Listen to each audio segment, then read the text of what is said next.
Long time we see. Look up on this, the whole place soon turn over. In that wax! Perhaps I'll put a little icing on the cake, but not make a major speech. To grow up with the fact that my father was a convicted criminal, convicted in the United States of America, which is the biggest and the strongest country in the world, and boasts of its exceptionalism in areas of democracy and justice. And it was very difficult for me as a young man to reconcile what I knew about my father personally and what I knew about my father from my mother, who was his right-hand man, so to speak, to reconcile that with, quotes, a criminal conviction, when it was clear that he gave his whole life and even sacrificed his family for African people worldwide. You know, so we have Professor Small in the house. He will be one of the guest speakers Sunday. So we're going to talk to him, Professor James Small, you understand? Night nurse.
Try your best just to make it quick. Home attend to the sick.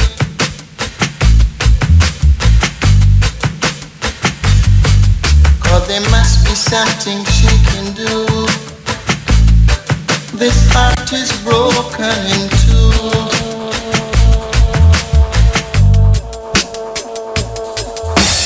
Tell her it's a case of emergency. There's a patient by the name of Gregory. Night nurse. Only you alone can quench this thirst. My night nurse.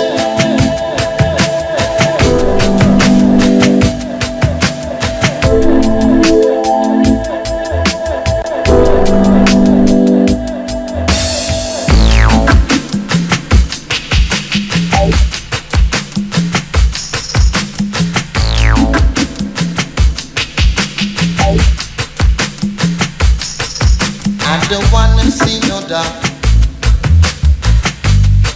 I need attendance from my nurse around the clock.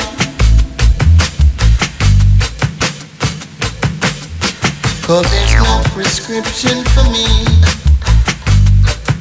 She's the one, the only remedy. Yes. As we tell you that, celebrating Marcus Garvey's birthday last night we celebrated Marcus Garvey birthday and the cutting edge, and we had a lecture by John Henry Clark talking about the legacy of Marcus Garvey.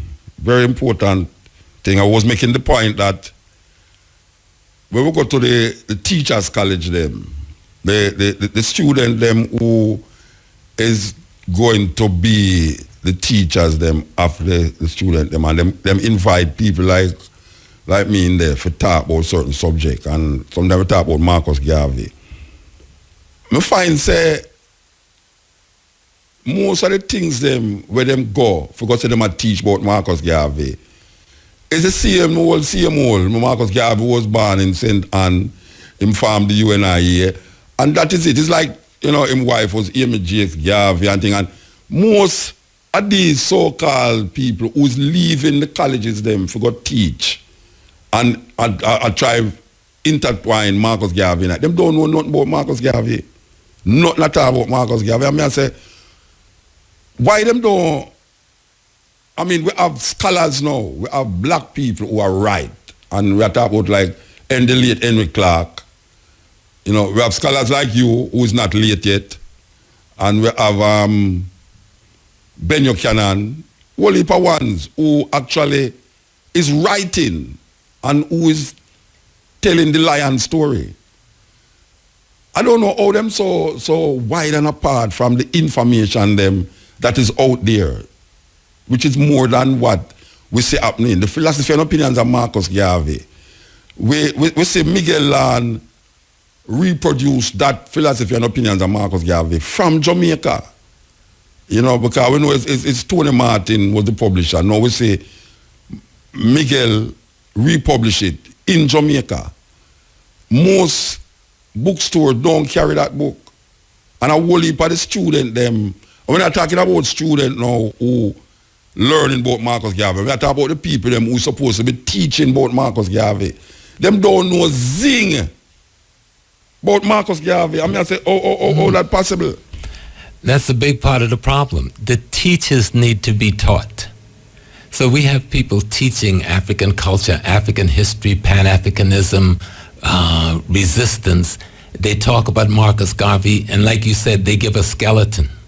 They know nothing about the substance. Yeah. They know nothing about the man's thought of Africa, his economic system that he put together, his spiritual system. He started a church, I guess we can call it a church, but an Ethiopian church system. He put everything in place we needed for a nation. It wasn't even about white people or liking them or not liking them. That wasn't even the issue. The issue was, what can Africans do for themselves? And how do we go about doing it? And then he put together a plan, an economic plan. He put together a political plan. And it wasn't just local. It wasn't even national. It was international, universal. It went even beyond the concept of Pan-Africanism, because wherever Africans were in the world, Garvey linked them up economically, culturally, and politically. That is why the UNI was such a broad organization, that it influenced so much people. And yes, we have to give credence to Marcus Garvey. If you whole heap of the offshoots, like the black Muslims, the Elijah Muhammad, you know, and yes, you know, Malcolm X, all of these people, you know, Kwame Nkrumah, Jomo Kenyatta, you name it around the line, you know. And nations, when you look at a Liberia began to take on the character of UNIA. You know, it started out as one thing, as a neo-colonial plot from America, but then they attempted to create a real African nation. If you look at Ghana put the black star in the middle of his flag, not just as an image, but Kwame Nkrumah had Marcus Garvey as his blueprint. Definitely. In terms of building a nation state. All right, so if you hear that voice over there, you're wondering if it's God or whatsoever, what it's about. The man have a deep voice, so your voice kind of get deep though. We're talking to one of the guest speakers who is here already. We have known him for many years, many years. We know him, and he's still here. And we're glad when we see elders like you still up on the battlefield I do the thing. It make me know, say, well, right now, we can continue. Of course. You know, of it course. make me know so we can continue. And we see some fall by the way, and we see some pass on, but the struggle is always continue. Tell the people who is Professor Small, who are we speaking to at this moment? Well, I'm a student of Dr. John Henry Clark. I'm a student of Dr. Ben. I'm a student of Edward Scobie. I'm a student of Leonard Jeffries. I'm a student of Malcolm X. When Malcolm X was assassinated, I'm the person that took over his mosque. I became the imam of Muslim Mosque Inc. at 21. That's the best kept secret in the world. And for 11 years, I did that mosque. But, you know, I worked closely with Kwame Ture, Rap Brown. These are all my comrades through the 60s. Taught at City University for 20 years and administrated there for 18 years, making it a community university for African peoples in the middle of Harlem for a long time. Much of my life is spent between Africa and the United States. I spent at least, for the last 40 years, spend at least 4 to 6 months a year in Africa when I can. Married to a very beautiful lady who was born in Aruba, but her parents from Trinidad and St. Martin. For the last 47 years, she called me wanting to cry because she realized she didn't come with me today. So, but I know she's gonna miss Jamaica. But I'm here because I consider myself to be a soldier of the African Revolution. We are at war. We've been at war for some 3,000 years now with these people from Europe. They are unrelenting in pursuing us and our world and destroying our civilizations and trying their best to destroy the very essence of God in us. And I tend to push the discussion on African spirituality because I know from our ancestors' teaching that we are God having human experiences, that we are an expression of an aspect of the divine essence having this experience. That's what our culture is when we understand it. Yeah. All right. So your discipline is what? You're doctor of some whatsoever. What is your discipline? It used to be an AK-47, but I do have a 357. You know, and I had to move my 15. Things got so rough in America. Wait. You was part of the Black Panther? No, I was... During the UA days? I was liaison between the Black Panther Party and the OAAU. I was the liaison officer. Okay. But I worked very closely with Zaid Shakur, Lumumba Shakur, Tula Shakur. Asada's last days in America, I was one of her security. You know, she was transitioning. Oh, that's right. Talk about the AK. Yeah. All right, but you know, in terms of... But my background is, my doctorate is in divinity. I taught religion at City University for 18 years, theology. But my primary discipline in my master's is physical anthropology and African history. Okay. That is very important, the anthropology. The anthropology part to me is very important because that is how you're going to understand people in them culture, by them environment. And the environment shape you, you know. So, and you emphasize African spirituality, I'm going to assume that. Absolutely. Absolutely. So what make you make the trans, I mean, I know you wasn't dealing with African spirituality all your life. Well, so what caused the transformation? My grandmother, I was born Georgetown, South Carolina, one of those rice plantations down there on the river by the ocean. And my grandmother was a root woman. Down here you say an Obia woman, but she was a fully practiced. She was, you know, where I come from in the Gullah area, the Geechee area, every village have a root woman and a root man. Every village, even today.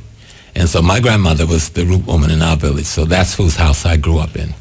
So my whole life was this tradition. Her father actually came from the continent, from what is now Rwanda, Uganda.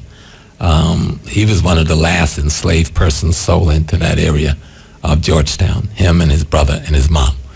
So being one generation removed from the continent, when you have this lady raising you, you know, and a grandfather who was the Baptist minister of the church, but was also in the Moorish Science Temple and also in the Prince Hall Masons. So I'm also a Prince Hall Mason, and I'm also in the shrine, you know, the craft that Dr. Ben brought.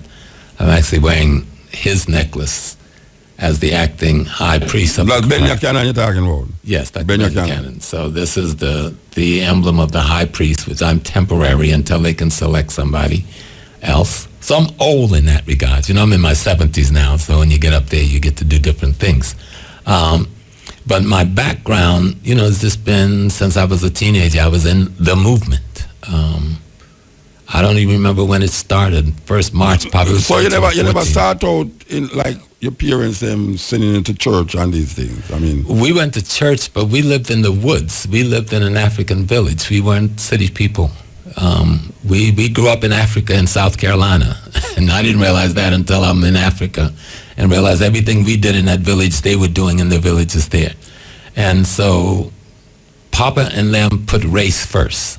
That was always where we stood. He did not let white people come in our yard, even for business. They had to do business across the gate. Our dog didn't like whites. And that's not being a negative statement in the, you know, profane way. That was the fact because of the way Papa raised us to understand that we were at war and we didn't start the war. And all of my brothers and sisters was taught. So we are all involved in the movement all of our lives. And so the most beautiful thing about my life is to be at an imam at 21 and have your mama come and says, I'm going to be your cook because ain't nobody poisoning my baby. She didn't say, why you want to be a Muslim? She says, I'm going to be your cook. I'm going to take care of my child. And she put her gele on and her African dress on and walked with me. And to have my brothers do the same thing. And they weren't as interested in Islam as they was interested in fighting for black people. And so we participated in SNCC, and we participated in the Panther Party, and we participated in CORE, and we participated in OAU and other formulations. And that was just our life. I've been doing this since I'm 13, 14 years old. So it's the only life I know. we have Professor Small in the house, one of the speakers that will be here Sunday, speaking at the Marcus Garvey celebration. We talk about, we hear this African spirituality. People keep saying African spirituality. All right, given that Africa is not a country, but a continent with many different cultural experiences, you know, when you say African spirituality, what you mean when you say African spirituality? Okay. It's just, Africa just stopped being a country when white people came there. We didn't have boundaries before them. And so there is one cultural point of view that is fundamentally African. And even though we live in different ecologies, and we must use different things out of the ecology to express that point of view, it is one Africa. And let me explain. African culture is the marriage between the human being, the African human being, nature and the cosmology, and their laws as discerned by our ancestry. Their study of cosmology, their study of ecology, and the relationship between the human being and that ecology and that cosmology, the harmony that comes about from an understanding of the laws that cause all those three to work, that's African culture. Now, it's expressed differently in the desert than the rainforest or the savanna and the river valley because the ecology is different and the tools you must use to represent the ideas, concepts, and principles may be different. But the ideas, concepts, and principles that you're trying to represent is the same. And I can take one model, like I'm a priest in the Yoruba tradition. I'm a priest of Oya. And I live and train in what you call the House of Shango, Ogun, and Babaluaye. That's the philosophical, those are four philosophical African schools of thought as designed in Yoruba expression of African culture. So if I took Shango, which is represented by the symbol of the lightning bolt, and symbolically as a king, and a king represents courage and power. And so Shango is a group of attributes within the consciousness of any human being's possibility to be developed. And at the root of that group of attributes is courage. So when one thinks of Shango, you think of the courage within one human being to change themselves for the better. Better, yeah. Okay? Yeah. And then Shango must do what? The change for the better as a desire must marry Oya. Oya, the wind. Change in process. So Oya represents the wind, which represents change in process. So the desire for change must marry change. So in the anthropomorphic metaphor, you hear a story about a man named Shango marrying a woman named Oya. And then the woman named Oya then practiced polyandry because she marries a man named Ogun. Ogun is the god of iron, the god of war, but those are metaphoric symbols. What does it mean? Ogun means transformation. You take a piece of rock, you put heat to it, you burn out the impurities, and you create iron or steel. And so that is a process of transformation. So the desire for change, which is Shango, must marry intellectually and spiritually change in process in the human mind, which is Oya, which then must practice the need for change in order to get Ogun as a marriage partner, which is transformation. The desire for change, Shango, the change in process, Oya, transformation, Ogun.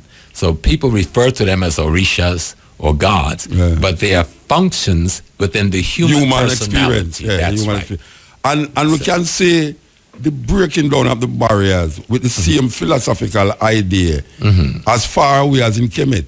Yes. The same idea, different symbols. Yes. But it's the same idea. The same ideas. A lot of people, when they say the Egyptian are motifs are the Kemetic motifs, and they say a ark head and a human body, they tend to want to denigrate it as something like devil this and devil that, not knowing they're talking about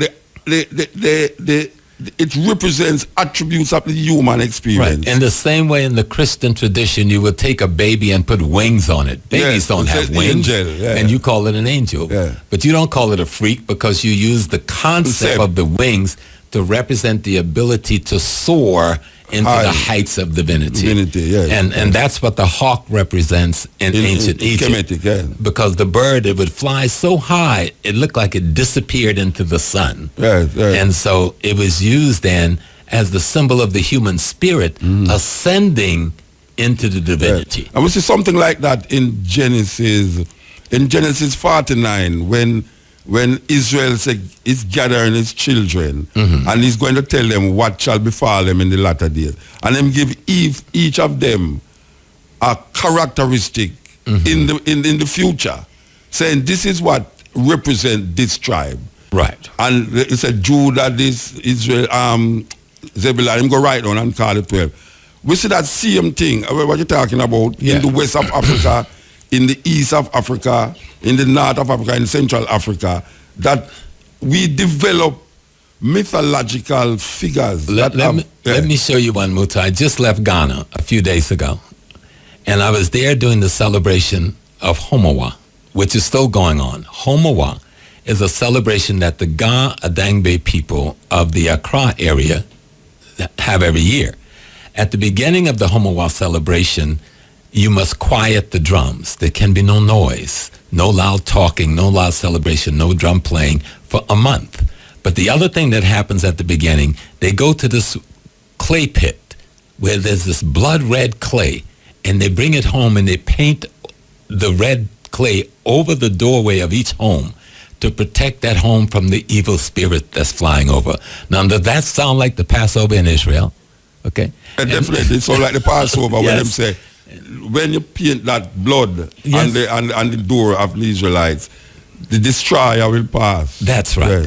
And they go on, there's more to the ceremony that resembles. And what they say is that we are those people. When the Greeks came and the Hittites came and the whites came and they pushed us out, We went to Sudan, we went to Uganda, we went to Rwanda, we also went to Nigeria, we went to Ghana, we went to Togo, we went to Benin, and guess what? Slavery happened, and we went to Jamaica, and we went to America, and we went to Brazil. Yeah. And that same culture in the mind of the same peoples makes the African culture universal. Yes. And see, that's what Garvey was trying to speak to. He understood it. He understood it doesn't matter what language we are speaking now. It doesn't matter who put the chains on our legs. There is something buried in our subconscious that can be resurrected with knowledge of history that will restore our integrity as one people. And that is the spiritual culture. Yeah, we're talking to Professor Small, as we say, one of the speakers that will be giving him talk Sunday. We hope that everyone who is listening to me now will be here. I don't know how the place going all, but it's very important. I want to switch tracks a little and bring up to the present in America now. We see a situation happening in America politically. We see Trump, Obama, and Hillary Clinton. Three things happening there now. Tweedledee, tweedledum, and something else. By the way, I say a joke the other day about Trump, where Trump watching the Olympic, him watching the Mexican them do the pole vault. And them say, the reason why I'm watching the Americans doing the pole vault is because they want to know how tall to build the wall, the Mexican wall. But the perspective in America now, I see kind of get third worldish, really and truly. When I look at where I go in America, it come like kind of like a third world country, you know. Your view, Hillary, Trump, Obama. Let me go straight to the jugular. What you're seeing in America is a war, an economic war between the Zionist world banking machinery and the white Anglo-Saxon Protestant Germanic world banking machinery. The white Anglo-Saxon Protestant German world machinery backs Trump. The Zionist Rothschild house backs Hillary. Yeah. They were backing Obama, but Obama, even though, he was put in a catch-22 because one man can't go up against a whole system, he did not manifest what they want. So now they bring in one of their own children in the house to make sure.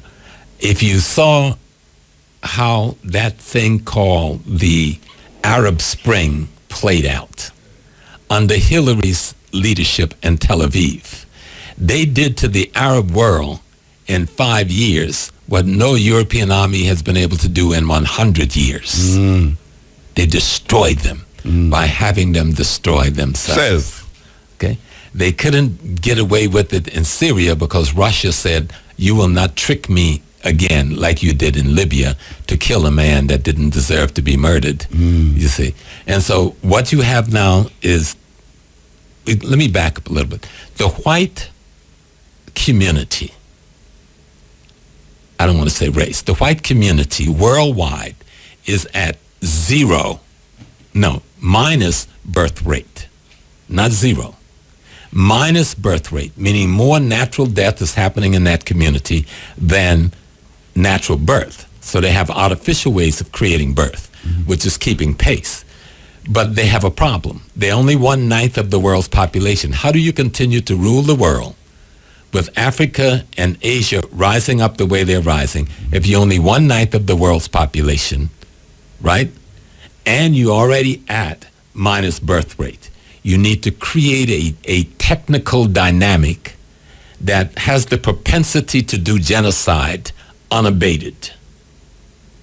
They've been doing it hit and miss.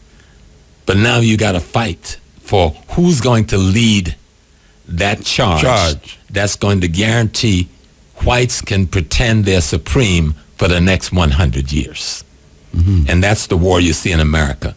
The Zionists say we are better at managing this machine, and we can prove it historically because we managed slavery for you, and look how well we did with that one. And the white supremacists under Trump is saying... That's the Germans saying, no, we need to manage our own business because you haven't managed it well enough. Yes. Okay? And that's the war you're seeing. And the black folks, we just caught in the middle of that shit. Yeah. We don't even know what's going on, most of us. Well, I realized that. You know. Watching the TV, I realized that the black people them don't even know. Don't have a clue. Don't understand. Don't have a clue. You know?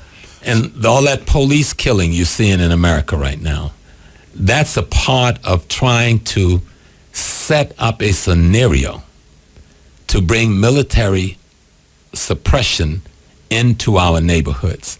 And so there was a vote in America the other day. For the first time, they're partnering now with the United Nations police force. And you see what they did with Haiti with the UN troops. If they brought in UN troops to occupy the black communities in America, they feel they wouldn't get the same world response if they brought in the American military to occupy the black community in America. You hear what I'm saying? Yeah, of course. Okay. And we say the continuous effort of maintaining that genocidal political idea by saying that they are going to get rid of tyrants. Yes. And in trying to get rid of tyrants, they develop what we call, like we see now, refugee problems and, ISIL bombings and all these things. They've destabilized an entire world. No one can tell you who ISIL is. I say it was born in Tel Aviv and Washington, D.C. It was given birth to in Langley, Virginia, and placed in the Middle East. You and I have been around long enough, Muta, to know we could start a situation and disappear. The situation will carry itself on, thinking it's real. Yeah. And that's what we're seeing.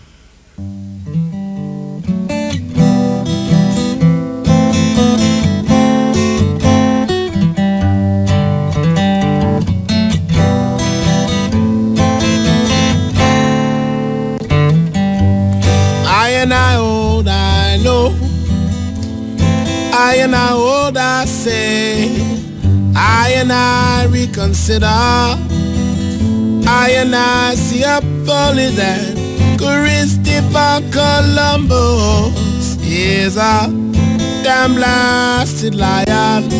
Christopher Columbus is a damn blasted liar. Oh yes, Jah. Oh, he's a liar, yes, Jah. Well, he is saying that he's the first one to discover Jamaica. Yeah, Corey Harris singing Burning Spear song, Christopher Columbus. All right. Yeah, we don't talk about the modern day dilemma where America go through, you know. Well, let's revisit that. But could I say just a blessing hello to a family that loves you?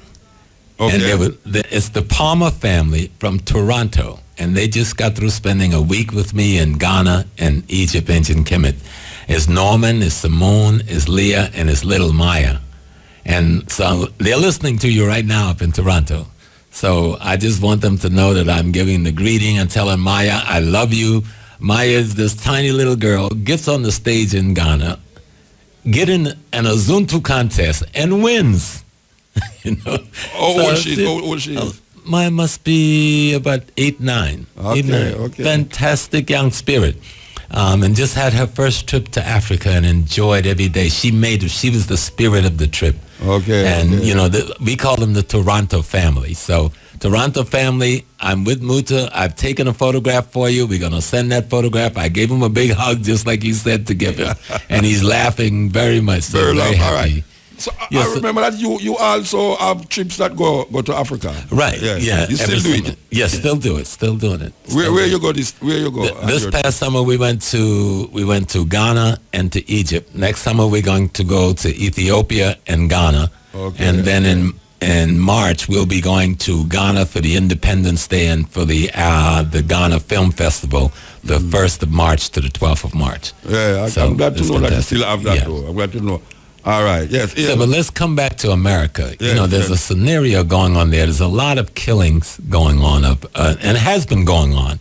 But this technology allow us to expose it more. Yes, definitely. But what they have not been saying is that the response from our community have been deadly on their community. They talked about what happened in Dallas and what happened in Baton Rouge, but in between Dallas and Baton Rouge, there were 5 more shooting response from our community. Yeah. And since then, there have been more shooting response, meaning our community shooting back and taking lives, and they won't put it in the media. But they have been pleading for peace, and let's sit down and let's talk. We know we can't outgun them. They're better armed than we are. But the war in America has been an enormous war, and part of it has been economic, and I think we found the weapon. You know, if you look, Macy's is going to close 100 stores this year. That's because black people have decided not to shop with them. Target's is closing store because we decided not to shop with them. And as we begin to look and see, we don't even see how effective our economic boycott has been in the last year. It has been enormously effective, and they're not going to say it because they've felt it. And so it's a major weapon on our part to try and address the behavior of our paramilitary police towards our communities. I wonder when black people go and make McDonald's lock down in America, because that is one of the weapons of mass destruction. It is, and that's one of the ones we've been trying to shut down, and many of them are going to close. Definitely. We need to do the assessment of what damage have we caused them from the time we left the Million Man March a year ago to now. And it has been economically enormous, but it's being kept on the down low. Yeah, I recognize I take note of the Macy's and the 100 stores that they plan to close down. I can hear this. Yes, blessed. Mota. Yeah, blessed man. Yes, man. Professor? Yes, sir. Peace and Well, blessings. enjoy listening to you, man. You know? Enjoy. I'm hoping to be down there at the big garbage thing. You're not going On to Sunday. be here. You're not going to be here. I'm hoping to be there. I plan to be there. Okay, all right. You know, yeah, man. Come listen. With when you talk about Shango, etc., right? Is it the same as, you know, the symbolism, the metaphors, same as with the totem poles and stuff like that, totem, the Native Americans and stuff like that? Yes, I mean, you know, you use symbols and you use folklore and you use metaphor to convey ideas, concepts, and principles that allow you to structure your relationship with one another and with the rest of nature. That's what this is about. And so each of those totems, each of those, like here you got an Anansi totem about this spider that has this wisdom. We know spiders don't talk to human beings straight up, but we know that Anansi is a metaphor for wisdom as a body of knowledge when appropriately applied will solve your problems. And so Anansi becomes the conveyor of that concept, you know? Yeah. We use animals to deal with a human characteristic. Yeah, it's called anthropomorphism. Anthropomorphism. Yeah. And it works. You know, it works all the time. It worked for the Greeks. Yes. Because it's Well, the same thing the with Greeks copied it from Yeah. us. I'm not going to give the Greek anything they don't deserve. They walked up into Africa. They saw us But doing I'm saying something. it's the same thing, you know, Yes. like with what's the name of that girl again? The one that goes down for 6 months to Hades and come back up for the summer. You know, just to explain the seasons. You know, but she ate the pomegranate seed. Oh, that's a Greek mythology. Stuff like that. Well, I try my best to forget as much Greek mythology as possible, so it doesn't clutter my mind. Christopher Ann, yeah. Yeah. It's the same thing, man. With the Anansi story and all that, well, you know, that we got it in Jamaica because it came over on the slave ships. You know, Yeah, so but African remember, Anansi continent. is wisdom. Anansi becomes the vehicle that carries the wisdom of a whole society. And we look at that vehicle. What is the vehicle carrying? It's carrying all of those ideas that you held sacred before slavery.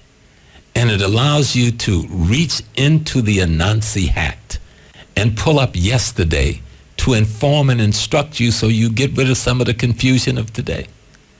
And it's just that now, because of the religious people, the Caucasian religion, now they try to put it like it's just stories, and we forget what we learn, what we're supposed to be learning from it. Let me tell you the sadness, and I'm going to talk about it on Sunday a little bit.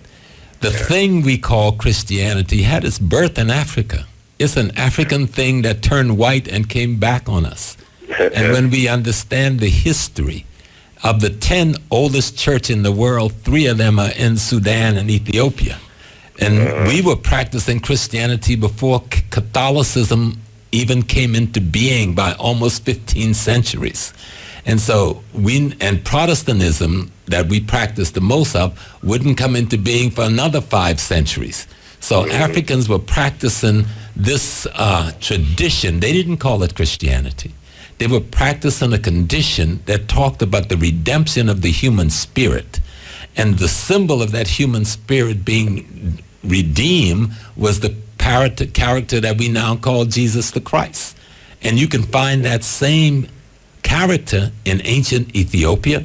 You can find it in ancient Egypt. You can find it in ancient Sudan. They had the story of this redemptive character where God manifests itself as human, as a metaphor to tell all human beings that you are an expression of an aspect of the divine essence having your peculiar experiences. But now in the Yoruba tradition, Olodumare, I don't know if I pronounce it right, Olodumare is such character. Yes. Is that such character? Yes. Olodumare. Yeah. Olodumare is the in all of the African systems, they refer to what we call God as the every and all things at once.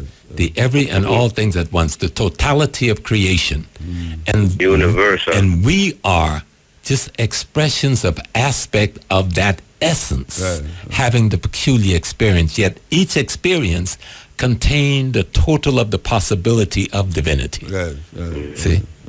And so African theology is Christianity is nothing but a watered down version of African theology.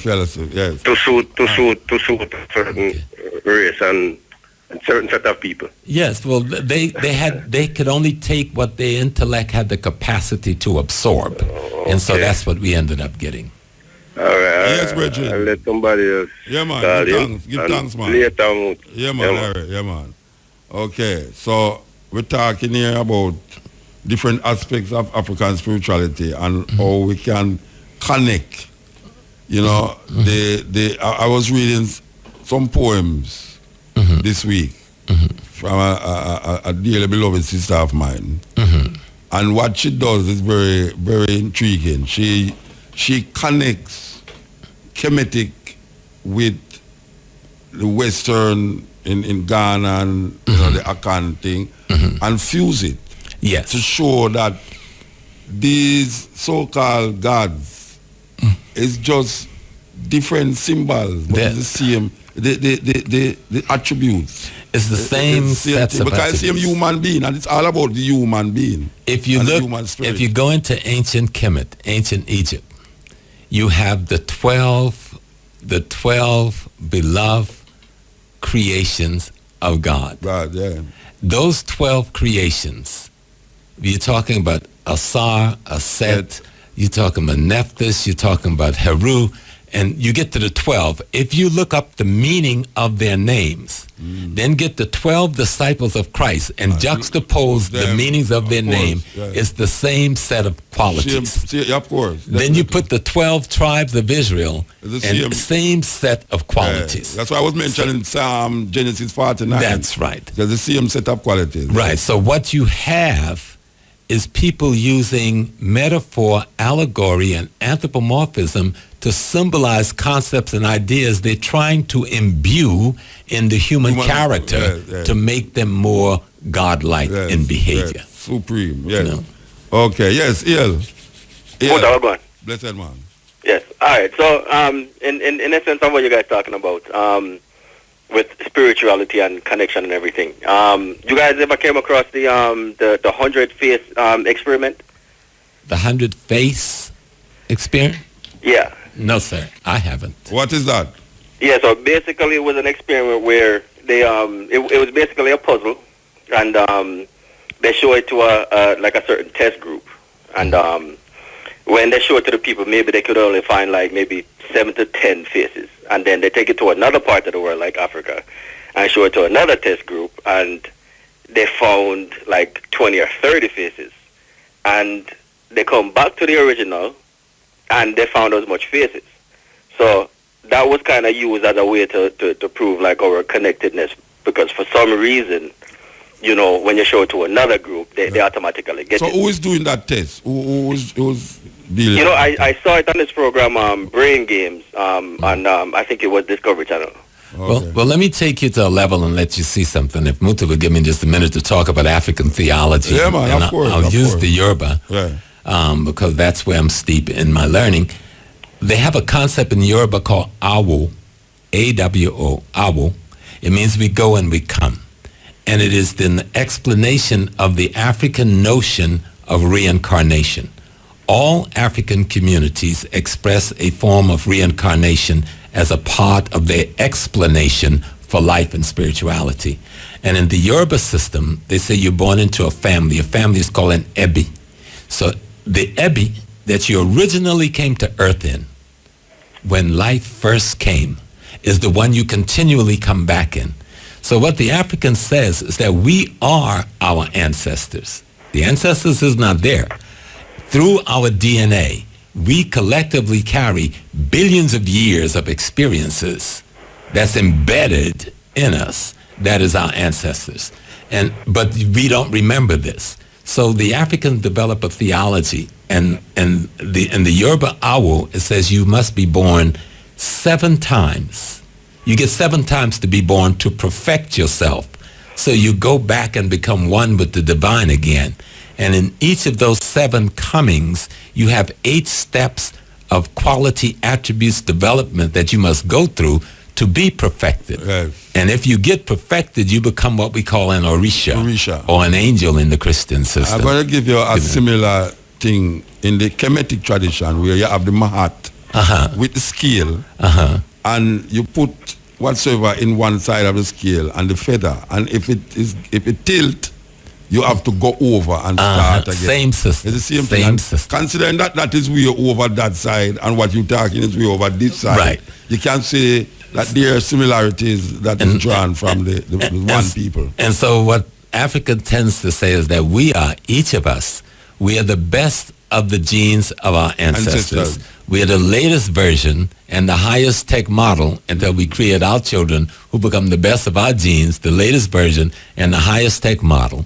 And in our genes is the best of our grandparents, and in theirs was the best of our great parents, and in theirs was the best of the great parents, and all that culminates in the last one in our line. Yes, but that kind of is kind of obvious in when you bring up a child, because you try to bring up your child the way how you were brought up and try to improve that. So in that sense, your child is supposed to be better than you in everything that you do. That's what the system speaks to, because each one of us, we're not a descendant of our parents.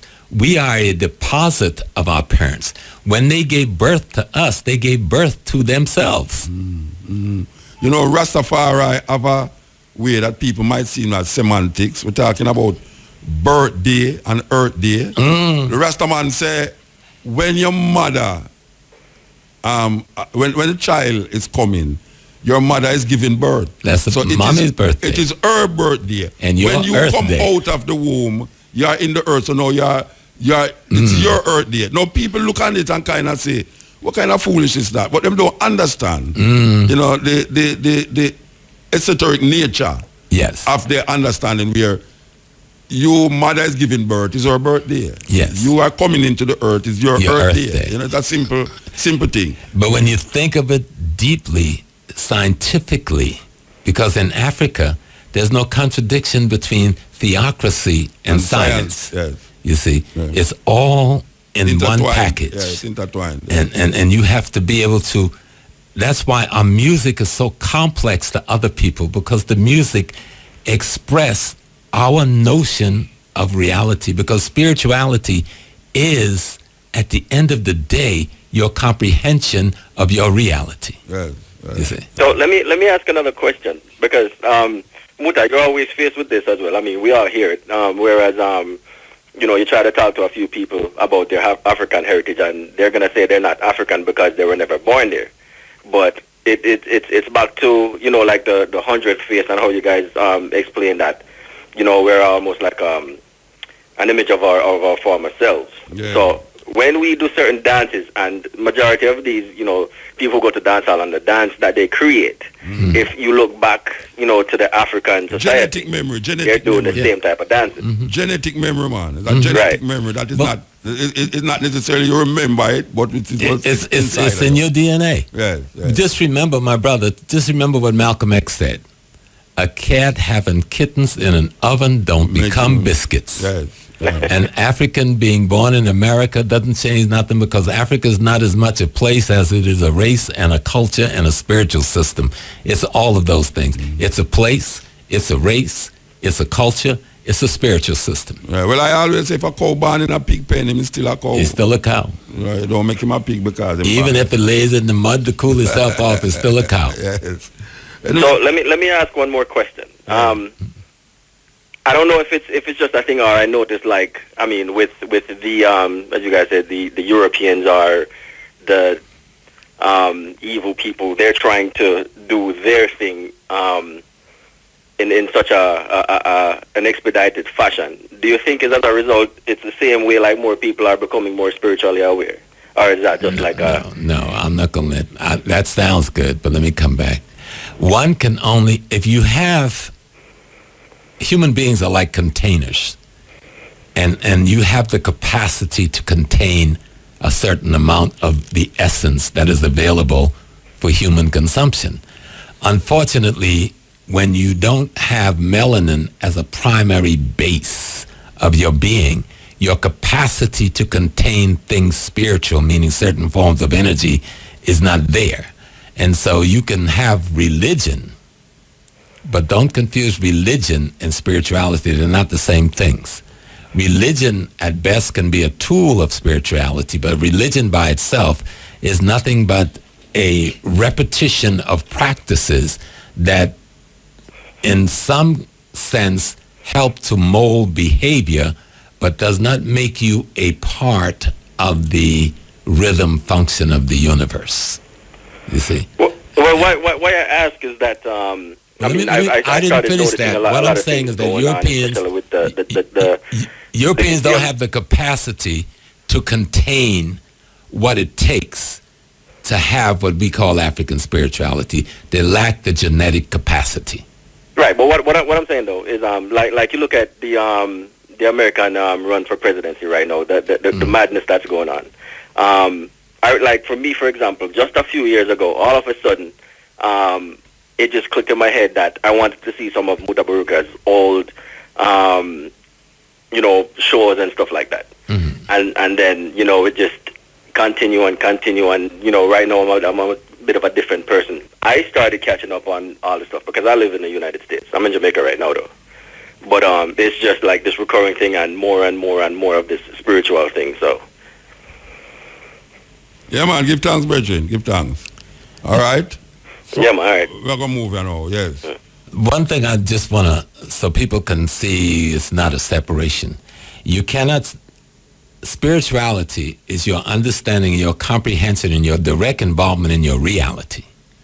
And so when you say I'm into spirituality, you have to understand that that has a relationship to economic, politics, and culture, which has a relationship to your ability to provide food, clothing, shelter, safety, and security for yourself and your family, which then leads to your ability to build a nation state that can take care of you as a people. And if we are caught in a situation in Jamaica, be it Jamaica, Nigeria, Ghana, or Kenya, where we are not able to provide the food, clothing, shelter, safety for our people, and we're not able to control our economic, politics, and culture, it may be because our spirituality is inconsistent with our reality. I agree with that. And now we are, no matter where we are now, we are between a white supremacist and a Zionist. Hello. Heading to be the superpower again of the world here. So Anyway, we give thanks. Thank you, my brother. We give thanks. And it's good to see you. And Palmer family, I'm with Muta. And I know y'all in Toronto with the whole group listening. So, love you, Maya. Yeah, give thanks. Professor James Small. Oh, by the way, we never ever mentioned the hotel that you have in Ghana. Yes, we have a hotel in Ghana. Yeah, is Jeffers? Yeah. Dr. Jeffries is our vice president, and it's actually 70 of us. It's a Pan-African venture. Okay. We just we couldn't get no bank loans or anything, so 70 black men and women put their money in a hat, came up with $1 million, and we bought a 30-room villa 10 years ago in Cape Coast, Ghana. Yeah. It's called the Sanaa Lodge, S-A-N-A-A Lodge. So you can go to sanaalodge.com. It's a beautiful place. It's a Pan-African phenomena. We also have a credit union there, a Pan-African credit union. The banks wouldn't help us, so we opened our own credit union. And it's coming, and it's a group of brothers and sisters from Jamaica and from North America and Ghana. We just got together with our small businesses and did this. Because, again, you must tie your spirituality with your reality. With your economic power. Economic politics Marcus and culture. Garvey understood that. That was Marcus Garvey. That's right. Economic politics and culture. Give thanks. Give thanks. Peace. Yes. Stepping Razor, the art of war. When we start the revolution, all they probably do is squeal, but chill. When we start the revolution, when we start the revolution, all they probably do is squeal, but chill. When we start we're talking again about why study history. So a lot of people think history is just a study of dates. You say, and reading information of things that happened in the past. That is certainly not the case. History in the human mind is always present. The past is always present. Things that happened to you at 1 year old, 2 year old, when you were 3 years old, are operating in you right at this moment. And the way you react to other people, the kind of taste you have, the desires you have, the kind of love relations you seek, and all of those kind of things are to a great extent determined by your experience before you were 3 or 4 years old. In other words, that experience, those experiences between birth and actually even in the womb itself, but between birth, 2 and 3 and 4 years old, operate right now to color your perception of other people, of yourself, to determine to a good degree the nature of your interaction with other people. In other words, then, the past is not something that's dead and gone and dropped off in your mind. It operates right here at this very moment, this very second, and it will operate until the day you die. And the same thing occurs in the history of a race. If you look at the history of a race, the way you look at an individual, those experiences that happened to us 200 and 300 years ago are not dead and gone by a long shot. The ways we relate to other people, many of our political goals today, many of our social goals right now, many of the things that we desire to achieve as a people come from our experience during slavery. Many of us are sitting here right now wanting to assimilate with white folk, wanting to be one. Many of us are struggling with feelings of inferiority and all of those kinds of things. Where did you think that started? You think it started here today? It started as soon as we hit the shores of this country. And so the experience of ourselves as a group is alive in us. Where else can history be alive but in the minds of people? If people were not in existence, what would be the point? We wouldn't even have to be discussing history.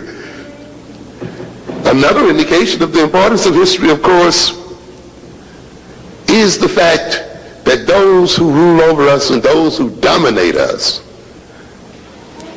have worked very hard at distorting our history and at hiding our history from us and at falsifying our history. So if history were not that important to everyday life, to real life, and to concrete activities. Why then has this nation and the people who rule it worked so hard to destroy African history?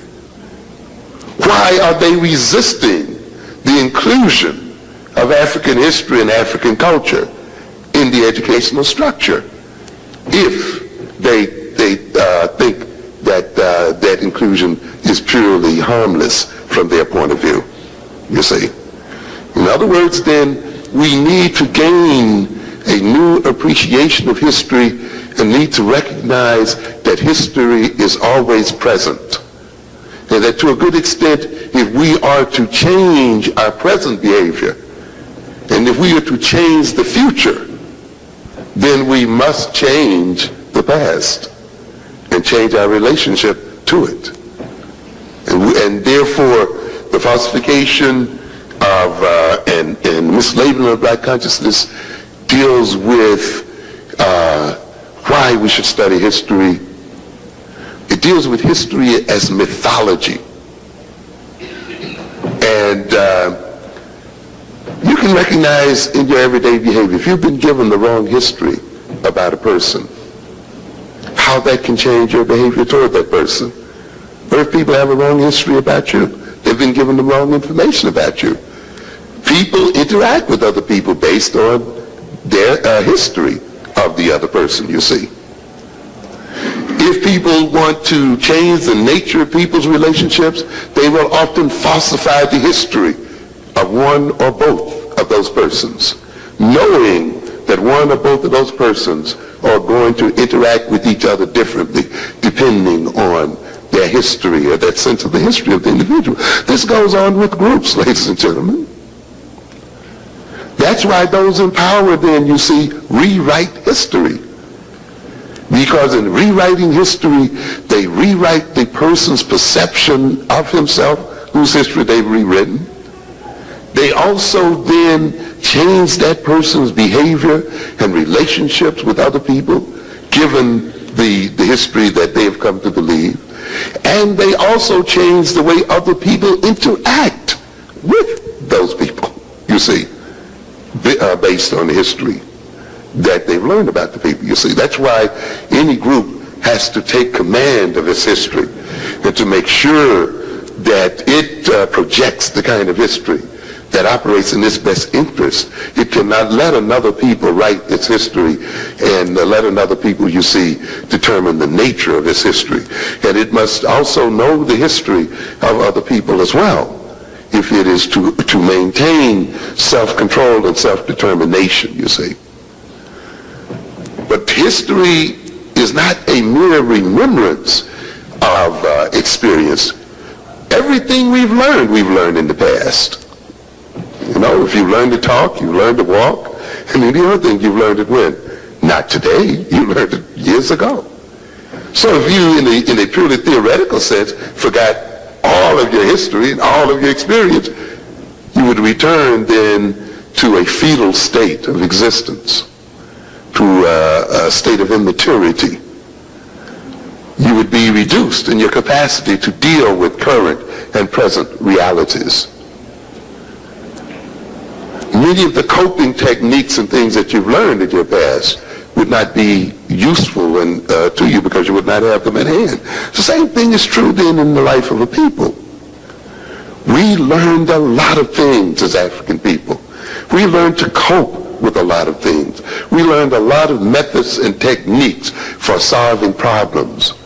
The forgetting of African history, the not knowing of African history then, breeds in us a certain levels of immaturity and incapacities to deal with problems which confront us today. So you see, history is not a game of just remembrance.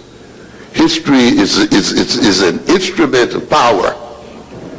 And when you let another people, as I said earlier, falsify your history, they then will destroy your power and your potential as a people and your capacity to solve your problems as a people. So we're going to be talking about this. We're going to talk about how European history's mythology organized our mentality today as African people. and how we have to see European history as a mythology and get a more correct and realistic knowledge of European history as a way of getting a more correct and realistic knowledge of ourselves and as a way of getting in control of ourselves.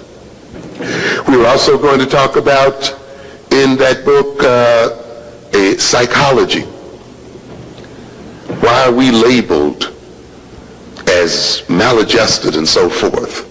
And why do we let another people place labels on us? Why do we let another people call our children learning disabled? Why have not we examined those definitions? To a very great extent, the destruction of our children is taking place because we have accepted without opposition or critical analysis the definition of other people of their behavior.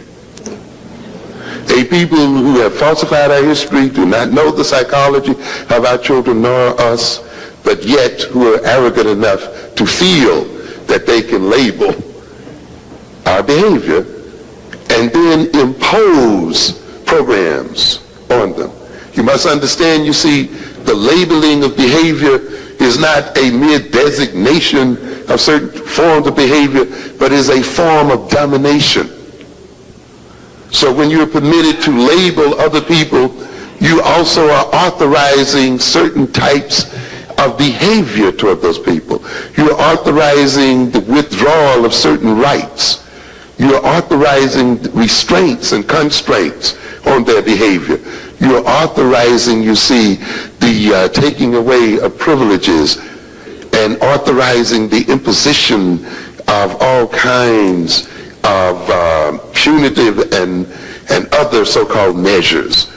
So labeling children and labeling people's behavior is not something that should be taken easily, something that should be looked upon as purely the work of experts. No, as a people then, we must regain the capacity to label our own behavior and to deal with that behavior within our own context.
Long time we see.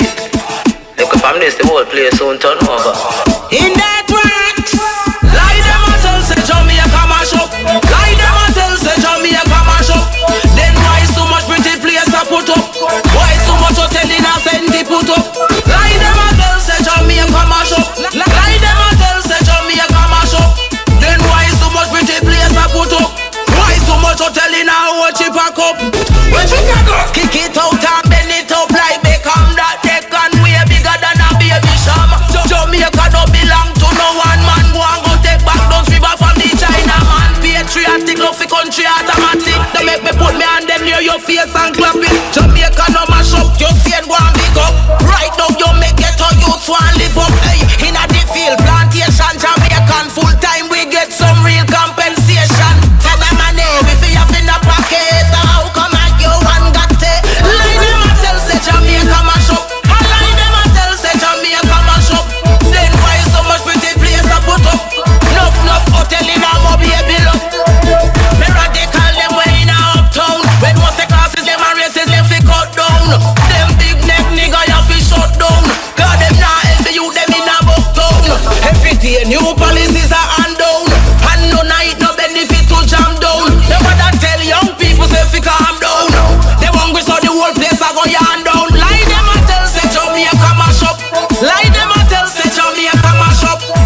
are listening to Muta Baruka.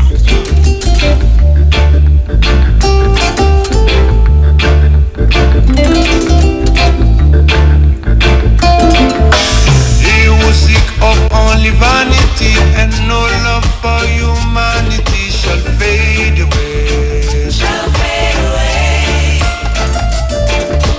He who check for only wealth and not for his physical health shall fade away. Shall fade away.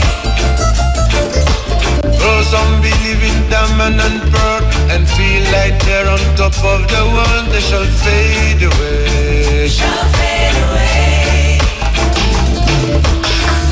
The rich is getting richer every day, and the little that the poor man got shall be taken away. Do you hear what I say? Do you hear what I say? The man who worships silver and gold shall surely, surely, surely lose his own soul and fade away. The one who's always acting smart and don't carry no love in his heart shall fade away. God is here and there and everywhere. And you know when you play the game unfair, so people beware, or else you fade away. Beware, or you fade away. Gotta fade, gotta fade, gotta fade, gotta fade away.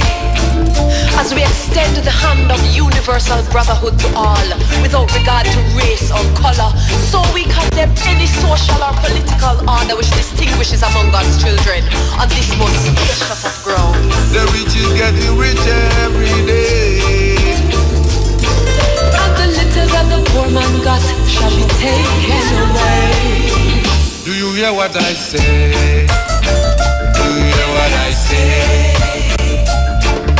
The one who's always acting smart and forget to carry love in his heart shall fade away. God is here and there and everywhere. His eyes are watching you. Shall fade away. Fade away, fade away. Shall fade away. Fade away, fade away. Shall fade away.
Police and thieves in the streets, ooh, they're fighting the nation with their guns and ammunition. Police and thieves in the streets, ooh, they're scaring the nation with their guns and ammunition. From Genesis to Revelation, yes. nations will be done.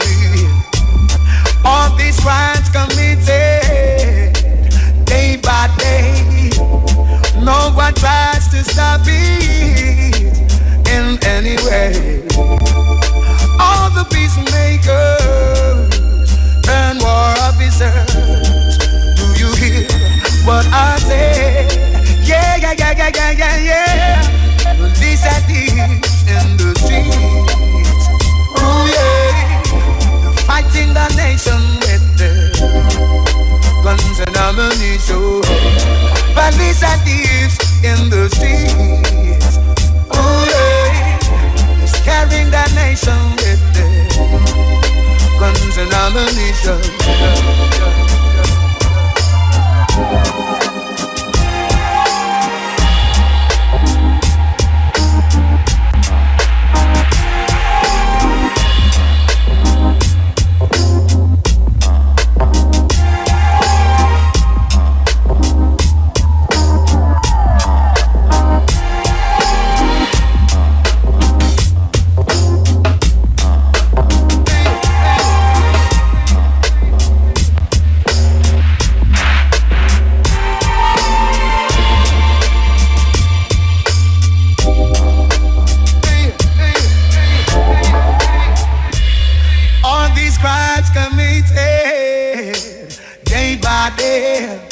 And no one tries to stop it in any way. All the peacemakers turn war officers. You hear what I say? Yeah, yeah, yeah, yeah, yeah, yeah, yeah. Bandits and thieves in the streets. Oh yeah, they're fighting the nation with their guns and ammunition. Police and thieves in the streets. Oh yeah, just carrying the nation with their guns. Yeah. Oh Lord, Lord.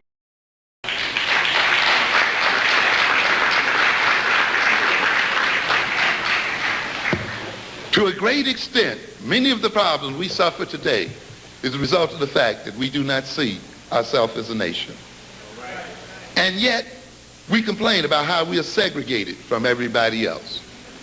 We complain about how we are not a part of the mainstream, how we are not a part of the economy, how we are shut out from the government and the political process. If we are not a part of these things, and yet these things are what defines a nation, then we are not a part of the American nation. That nation is a white nation. We are then, in effect, a de facto nation, but we are afraid to recognize it. If we looked at ourselves as a nation, we'd see many of the reasons why we are where we are as a people. Why? Because if we looked at ourselves as a nation, we would see why we have the problems we have.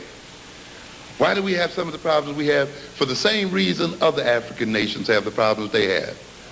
Why? Because we permit our resources, human resources and material resources, to be used by another people. We export them. We, like any other African nation, are an indebted nation. We are over-indebted. When we talk about the African nation suffering from being overburdened by debt, we don't recognize we're talking about ourselves. When I ask here tonight, how many of us owes another black institution, another black person major debt, we would get very few hands. But if I ask how many of us in this audience tonight owed a white person, a white institution, a non-African institution, great debts, we probably all have to raise our hands. If you recognize that then, and you add this up in terms of a nation, not just yourself as an individual, but if you look at all of us as individuals and in terms of a nation, then that as a nation, we owe an enormous debt to other people. And one of the reasons why then we are poverty-stricken is not because we don't have money. It's because all of our money is being used to service the debt. that other nations own, that the white nation in America owns.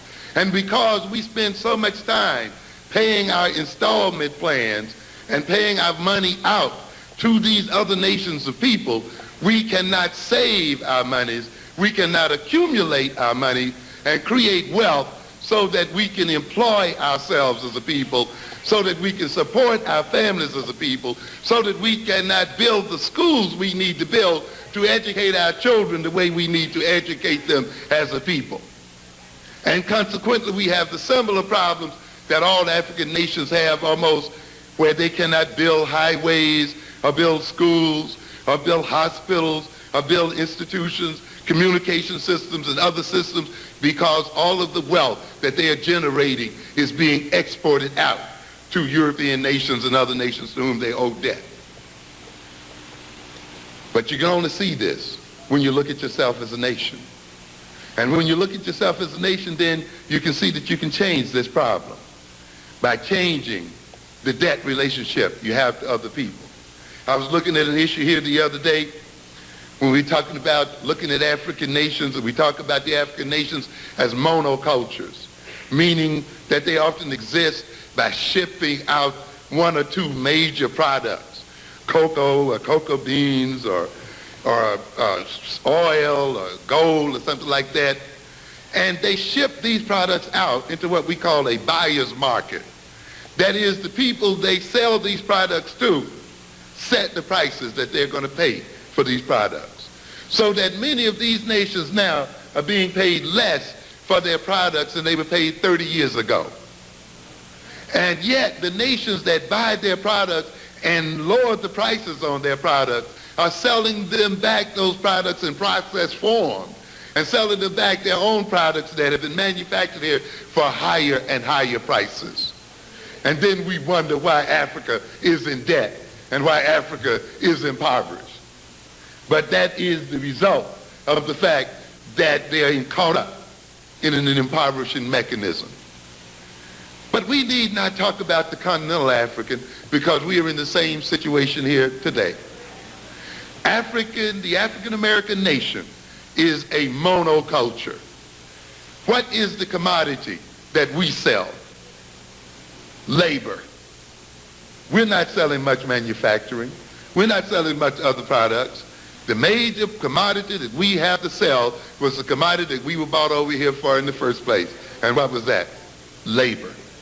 And now we are selling our labor in a buyer's market, meaning that the people who buy our labor are buying it at the prices they set.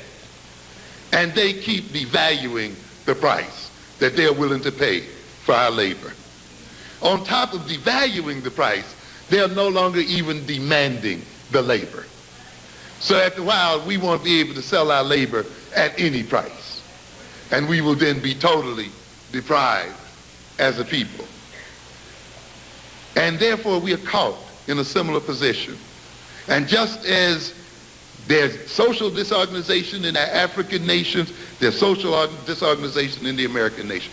You cannot have your wealth flowing out of your nation. You cannot enrich other people at the expense of yourself and not have social disorganization. And that means then, if we look at ourselves as a nation, the African American nation must do what all African nations must do. We must capture our own internal resources. We must gain control of our own internal markets. We must trade within ourselves as a people and a group and generate wealth within our own nation as a means of counterbalancing our dependence upon Europeans and upon the white nation itself. But in order to do this, we must have a nation consciousness. We must now organize and relate to ourselves as a nation of people.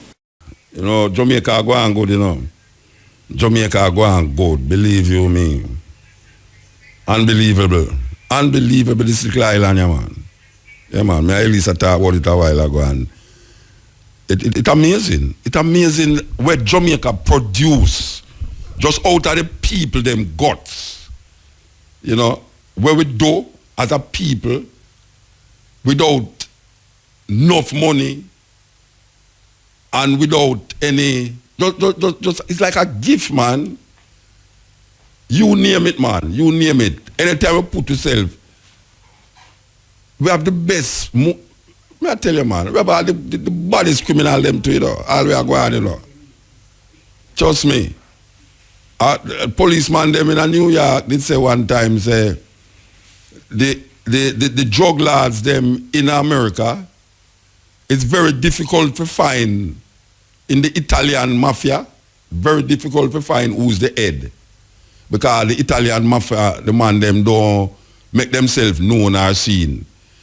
Him say, with the Jamaican criminal them, the head man in the criminal activity, him depend National Avenue corner sell coke. And him, you would never know him at the head. Because you know, I expect the head man for outside there, I stand up and I sell drugs on the corner. But when we look at Usain Bolt, Rasta, Usain Bolt is a supreme being. Supreme being. Tony look like she love sports, you know. I do actually. You know, so the man is a supreme being. He is spectacular. No, supreme being me I talk about. We don't talk about no religion, no, you know. We talk about where you define the word as. Supreme. Supreme have nothing to do with supernatural, you know. You don't have to be supreme, supernatural to be supreme. Saying supreme is something where excel. Yeah, like you go beyond the normal. Yeah, so enemies are being. Some time we say it's people supreme. People are say, "Why your muta talk about him a God?" Yeah. But then if the Olympics originated in Greece, you know, the Olympics originated in Greece. And may I tell you, say, if it was Greece, Usain Bolt there, he would have been one of the gods. Yeah, man, he would have been one of the gods, man. The man is supreme. Me can't find no other word. Me can't find another word for say. It's supreme. And to think now, I mean, Ellis just talked about it a while ago. To think that we have a little daughter named Shelly-Ann. Shelly-Ann was the biggest thing 4 years ago, you know. And she get a little toe thing now, and look there. Right away, a little daughter will step into her place, Ilian Thompson. It's like, wow. Yeah, me know. Me go say she, yeah, me I look for you when you, yeah. Me just say that. No, but me never, she don't have no money, so she go bet me. You don't have no money for bet me, man. A $5,000 we did a bet. No, a 3 months rent that for you. So you know say now. Last 4 years ago, a Shelly-Ann did run the thing. And now, just as some slight little thing happened to Shelly-Ann, we just see that Jamaican daughter just step in. I mean, it's amazing, Rasta. And the same thing for the 200. And then you have a youth now where we never used to win nothing like that. The youth just come and just first goal in something where we never used to have. No, and then we see a brethren now, him come 12 a while ago, with the thing where you see the big ticket. Me can't believe so them man they are 19 and 20. No, me I tell you so because I see them man they are night me around, you know. This is some big man I'm here the one say 20-year-old from what I say, rotted. Him a 20-year-old, this man them, you know, me I tell you. And we in that way, you know. Oh gosh, man, me I tell you. Jamaican people, we have to really take them things and look on it, you know. Marcus Garvey influenced the whole world. Marcus Garvey, if you look at a country like Jamaica, give the world Marcus Garvey. We don't stop give the world people yet, you know. Bob Marley, Rastafari. I mean, now we have Usain Bolt, Shelly-Ann, Ilian Thompson. I mean, you just go on, man. Believe you me, Rasta. I don't know how, well, I know the people them father, because the people them really just want happy, you know. As I said all the while, it's just happiness Jamaican people are looking at. If you could have given them the happiness without the politics and the religion, they're quite all right. But you see when the politics come in and the religion come in, everything get topsy-turvy. Everything. Because the politicians, they make you want make them become God, and the preacher want to tell you about a God who is invisible and make you feel guilty about everything what you do. Everything. And none of them now get nowhere. None of the things that we see happen for Jamaica now is because of the politics and the religion. None of them. And we are say Jamaican people have to recognize that. We have to recognize how well, great is not evil a thing to say again. Great is not evil a thing to say about Jamaica. I mean, I said, and you know something, really and truly, I'm going to say this all the while, you know, and I mean, I say it because this and that, but enough place will go all over the place. Believe you me, enough place in the world will go. And I can't tell any man, say, me go to some place where no Jamaican no go. It'll hurt ya. And I tell you, say, Jamaica, geographically, and how it look, are the most beautiful place you will ever see. If you talk about tropical, and we don't have no Amazon, we don't have no river where stretch from Yasso to Deso, and we don't have no waterfall where go thousands of feet below. You ever fly in a plane yet? And the plane I got touch down a Montego Bay and you look on the water, the different turquoise colors, the different blue in the water where you see. A 4 different blue you see before it reach the land, you know. Not even Hawaii where you man a big up Hawaii, you know. When people talk about Hawaii and the beaches of Hawaii, you know. Me not say no beach in Hawaii will give you that look. That when you look down, you know, you can't see the fish them. In at the bottom of the ocean, you can't see, you know. That pity them ton, Kingston, don't have the pier so terribly, you know. Because there was a time, me as a youth, me used to dive up money, tourists. When me go to school, you know, me used to Skull School. And go down a Victoria Pier. That time they have a hotel named Merkel Bank Hotel. Merkel Bank Hotel right at the corner of Gold Street there, so down at the bottom to the water end. And we used to Skull School because Jamaica Public Service used to have a plant right there, so and them Lego some water come out there, so water nice, hot water. And we as a youth, we used to Skull School and go down and go bed. And then when we left the so now we go to Victoria Pier. Now, Victoria Pier, where ship used to come in and them used to have a whole heap of things from Victoria Pier. And I tell you, man, you stand up on Victoria Pier and look down into the water, I talk about Kingston.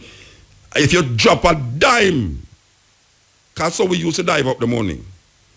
Because when the tourists them through the we are part of the whole thing too, you know.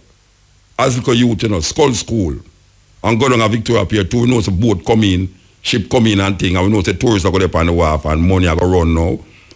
You see when them throw the money in the water, me and my brethren them just stand up and watch the money go right down to the bottom, you know.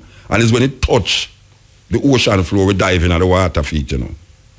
And trust me, we are come up back with the money, you know. We are come up back with the money.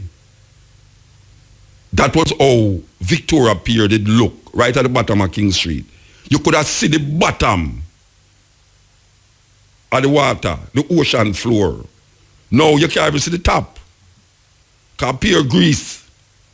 And everything we left Kingston, I go down there. Everything.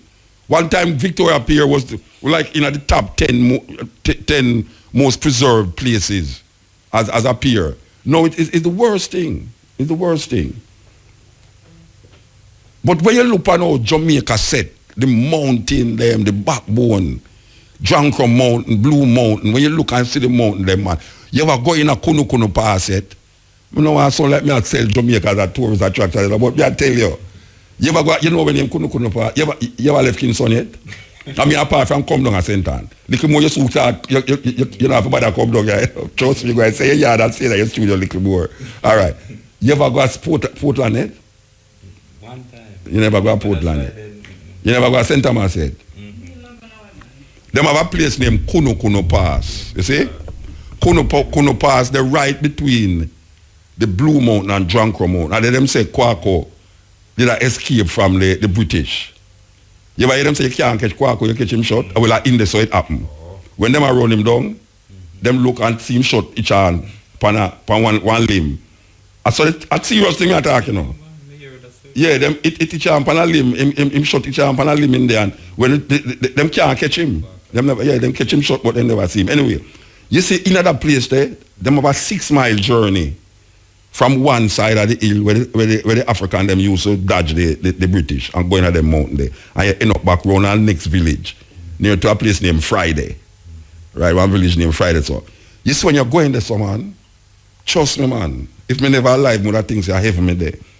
The way the place look lush and green, and I mean you see plant life in there and birds in there and thing. I mean I say, when Christopher Columbus come here, man, that's why them write, you know. Them writing at them memoirs, you know. When Christopher Columbus come to Jamaica and him so it say, you know, him said, this is how the Garden of Eden was. When them see it, you know, yet till them devastate the whole country. No, man, Jamaica one different place. There's no such thing as a free market. Yeah. That's white folks' propaganda. Free and open market. No free market. They force people into their market.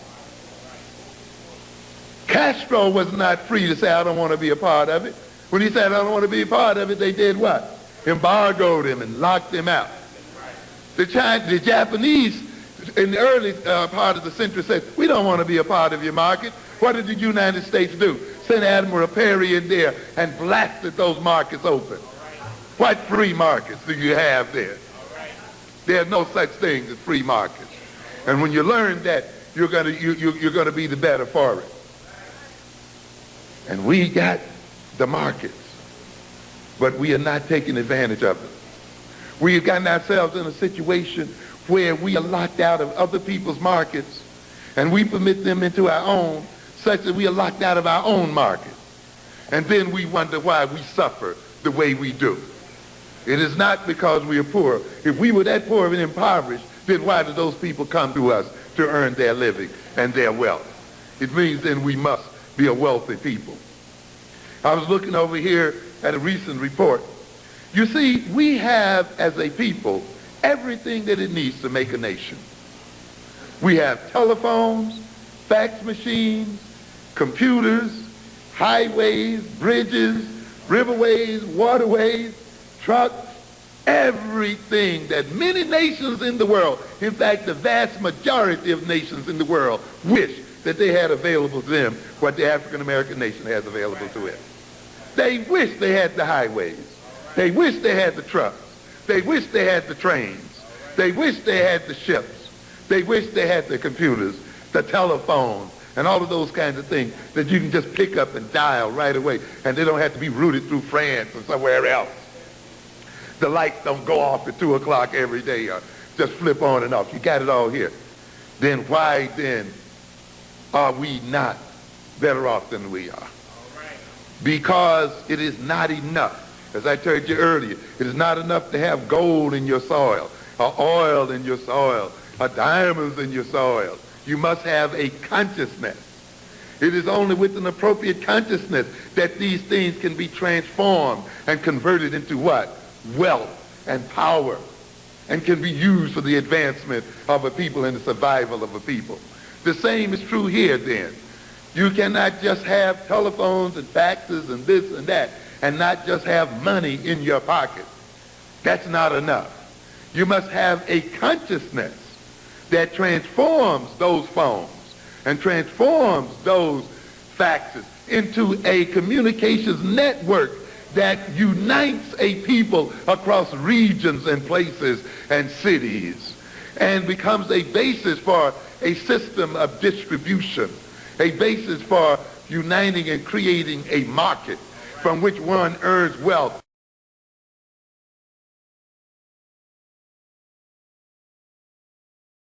When we start the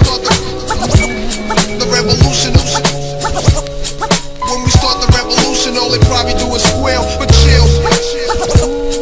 When we start the revolution, all they probably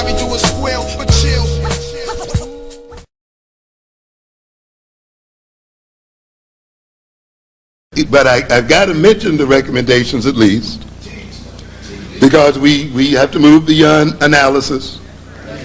So let me quickly just run through these. Pardon me if I'm going fast here. If this is a climogenic society, and it is, then we recognize as African people that our major problem is not being left out of the American mainstream and being left out of the system. We must recognize that we cannot join a criminal system because we will become criminals in it. Colin Powell represents the apotheosis, the ultimate of what a criminal system is. He represents what it means to move up in a criminal society.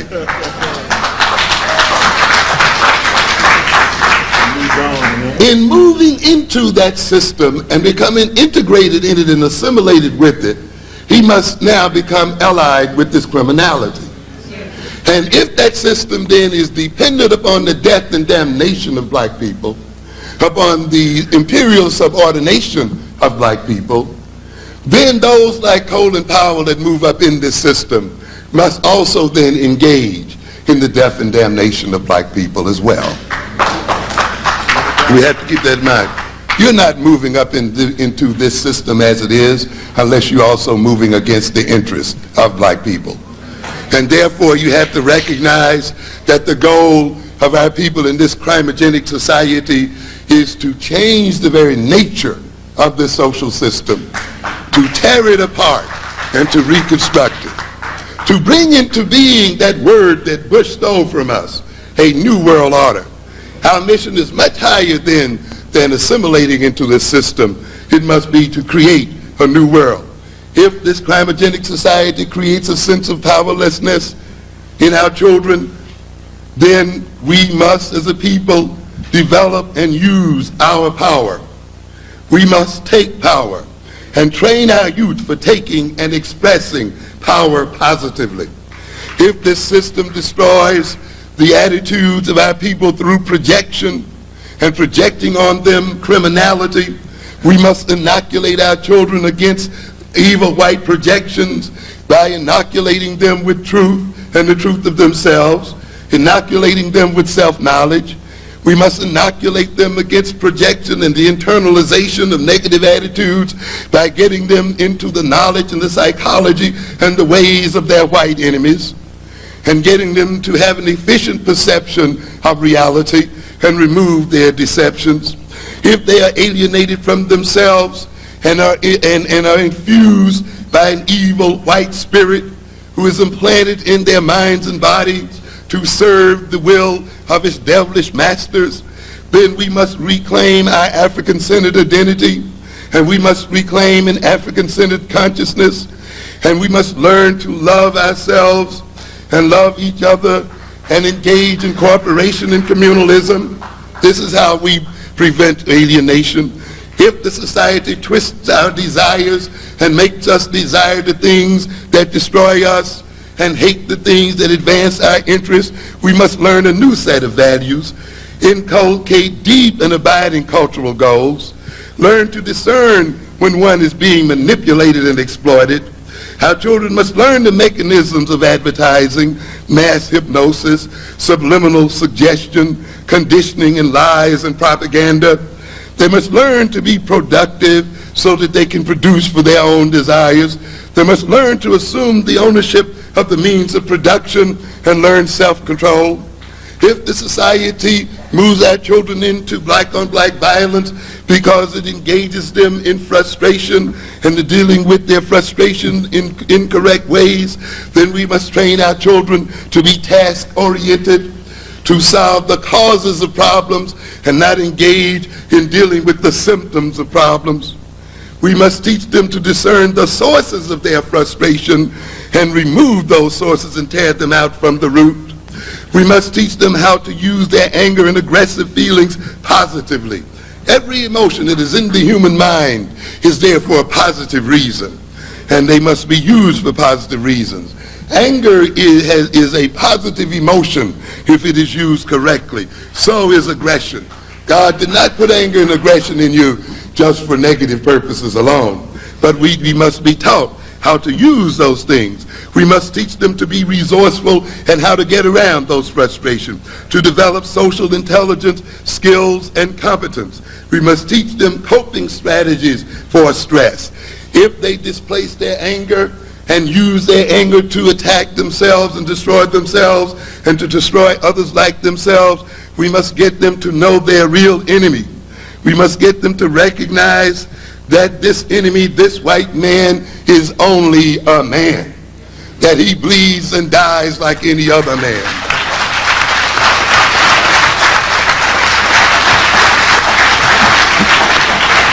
We must read to him the history of our African fathers as they cut down and mowed down the white man, and how they were only betrayed by their own cupidity. We must have them understand that. Let them read the story of the Egyptians as they cut, the Ethiopians as they cut down the Italian armies, and read the stories of the other Africans as they cut down the white armies. Bush thinks he's gotten away with this little game, but it's not over. It's not over. By the very fact that he engaged in this war, we now know what his game plan is.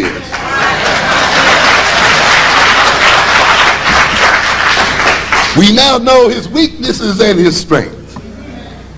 As a matter of fact, ladies and gentlemen, his strength is his weakness. Understand? And we're going to teach our children how to tear up the soft underbelly of this dragon and this monster called white America.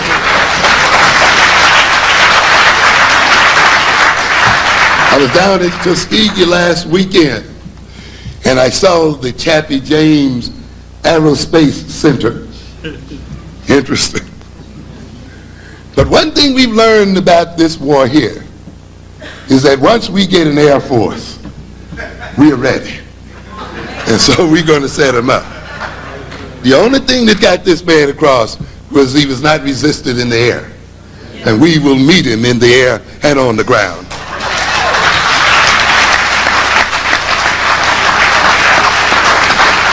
Recognize that the white man can be defeated, that he's not invincible.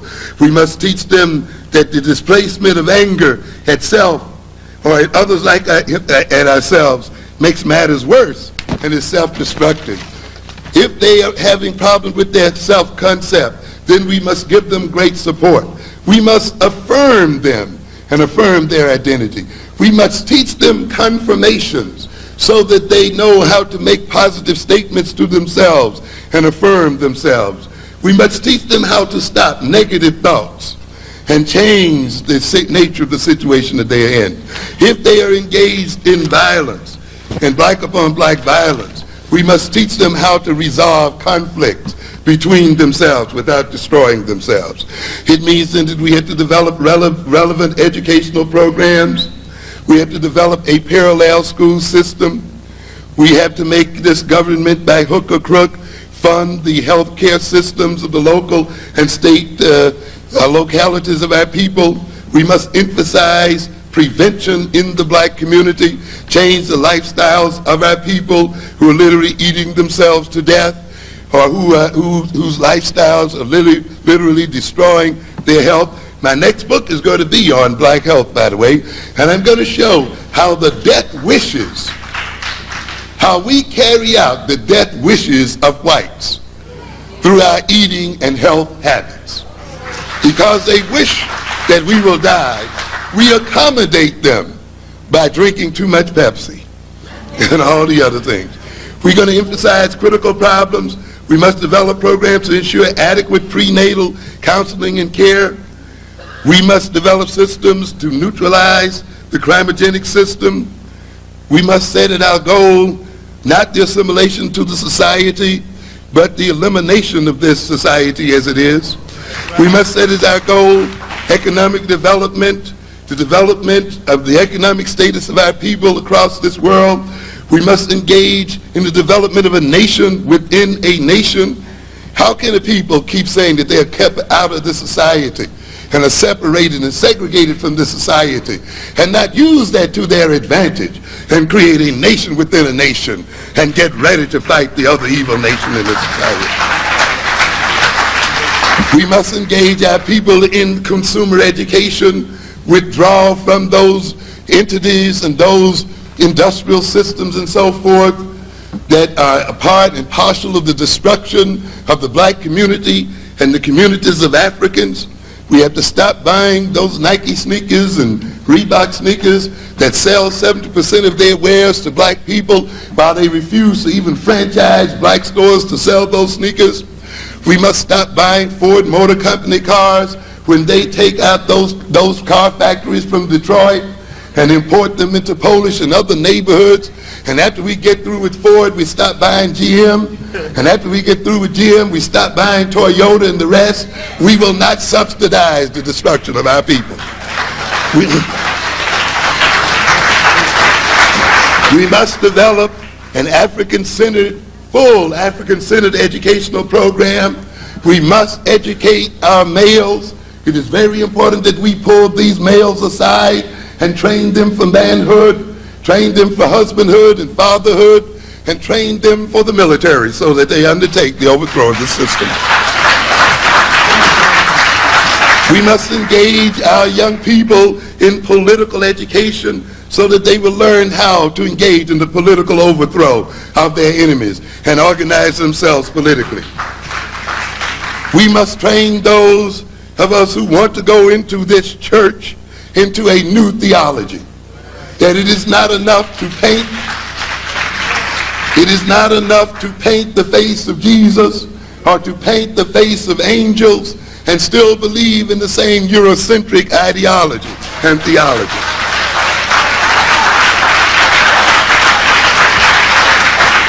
We must go into these prisons and take our men from these prisons.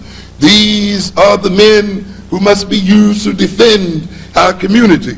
They must be rehabilitated on the lines of an African-centered philosophy and on political lines and military lines so that they can use their aggression now, not against themselves or against the nation of African people, but against the true enemies of African people, the white man.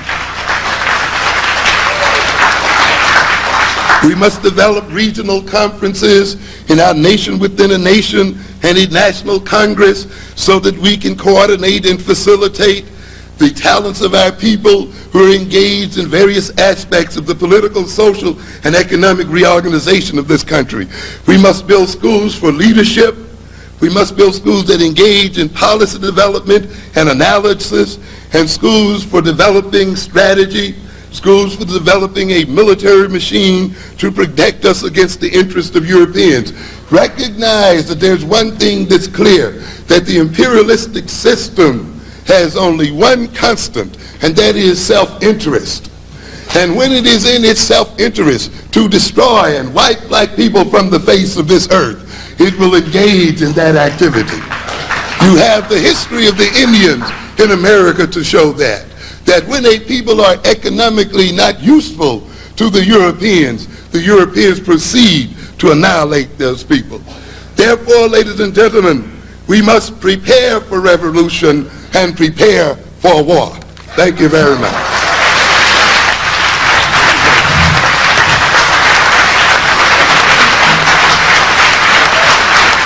You know, we had a poetry competition that we actually say it was part of the Marcus Garvey celebration. And we have two winners actually, you know, but here one now. The reason for that, you know, is that some people are trying to get smarter than us, right? Some big, after we say between 1 and 15, some big people are write the poem and I put some little people name and thing for it. And after we don't investigate the poem, I realize about wait, them kind of age people, they can't write them kind of poem there. Because we write poem, and we know we're capable. And after we have seen two, we have said, no, this not right. Especially one. Appear big word in the poem, and the poem construct itself certain way that we have say, okay, this is a 9-year-old girl and this is a 15-year-old girl. And when we have check it out. So we have to disqualify enough things.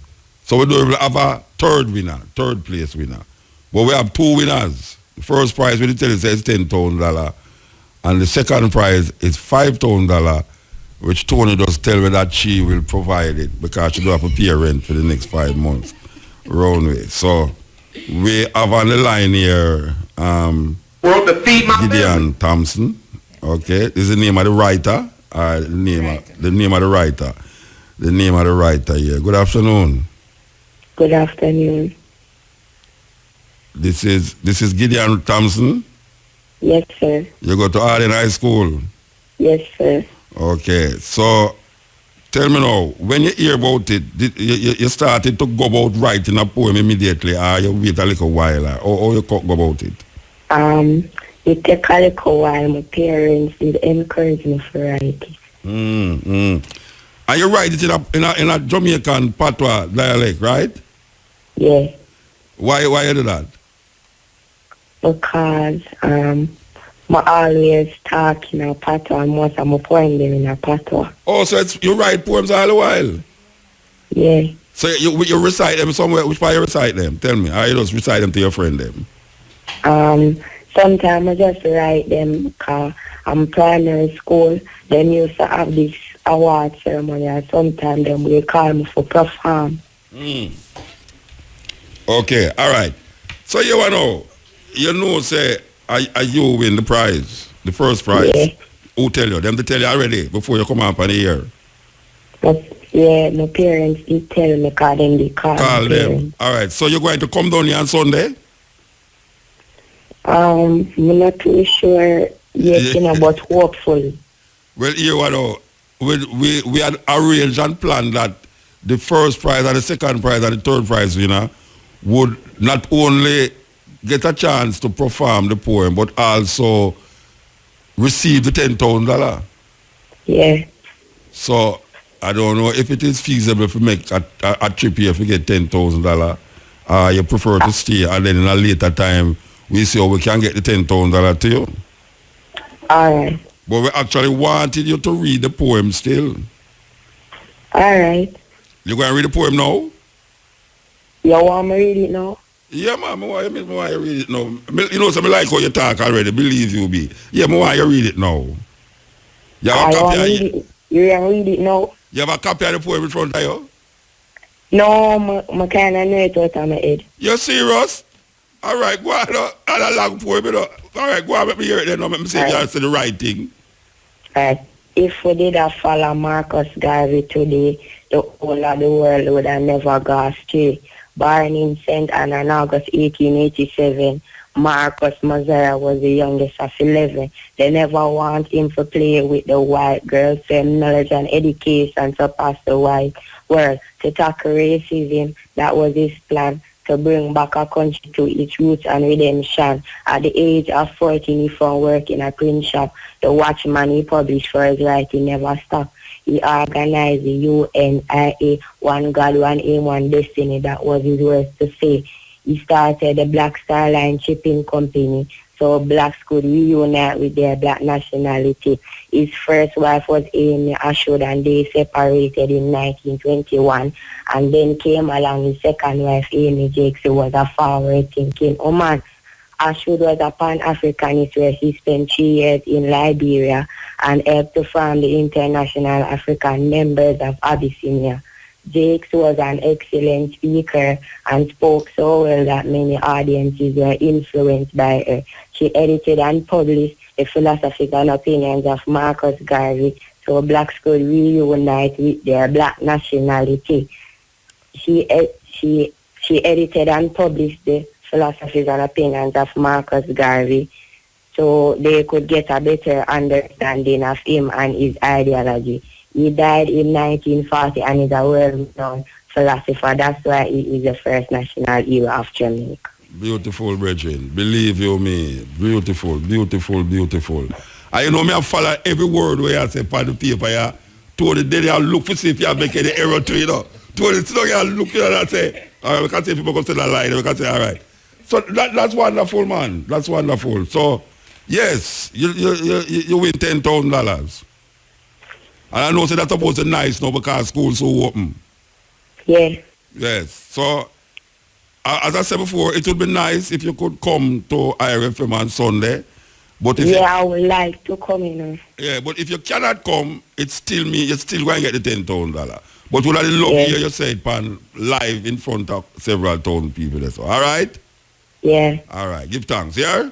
Tell your mother hi and tell your mother say, me like how she help you with it. Because you never have them facts by yourself. As she help you. No, I mean you want to do it. No, me never say no you want to do it. But say, only for the information, you must have a background, man. Give your mother the good kiddos, man. You have a background. I know you want to do it. You shall laugh at the background. Oh, yeah, by the way, I'm a Rasta too, you know. You're a Rasta too? Yeah. Oh, yeah? That is nice. That is... who that is at the background? Your father? My father. Yeah, man, your father. Your father a Rasta too? Yeah. All right. So you see, you have good stock of go on the fear, man. All right. I have no doubt that is you write it with the help of your parents. I have no doubt. All right. Give thanks, yeah? Yeah, give thanks. Yes. Yeah, man. You would say, me a Rasta too, you know. I love him talk. Believe you, I love him talk. 13-year-old. The kind you learn is still not what you found it. Yeah. Where did you learn it from? Who taught it to you? And what reason did they teach it to you? You got to keep that in mind. Even though you may be sincere in your worship of Christ, and no one questions that, and no one questions Christ. All right, I want you to understand that.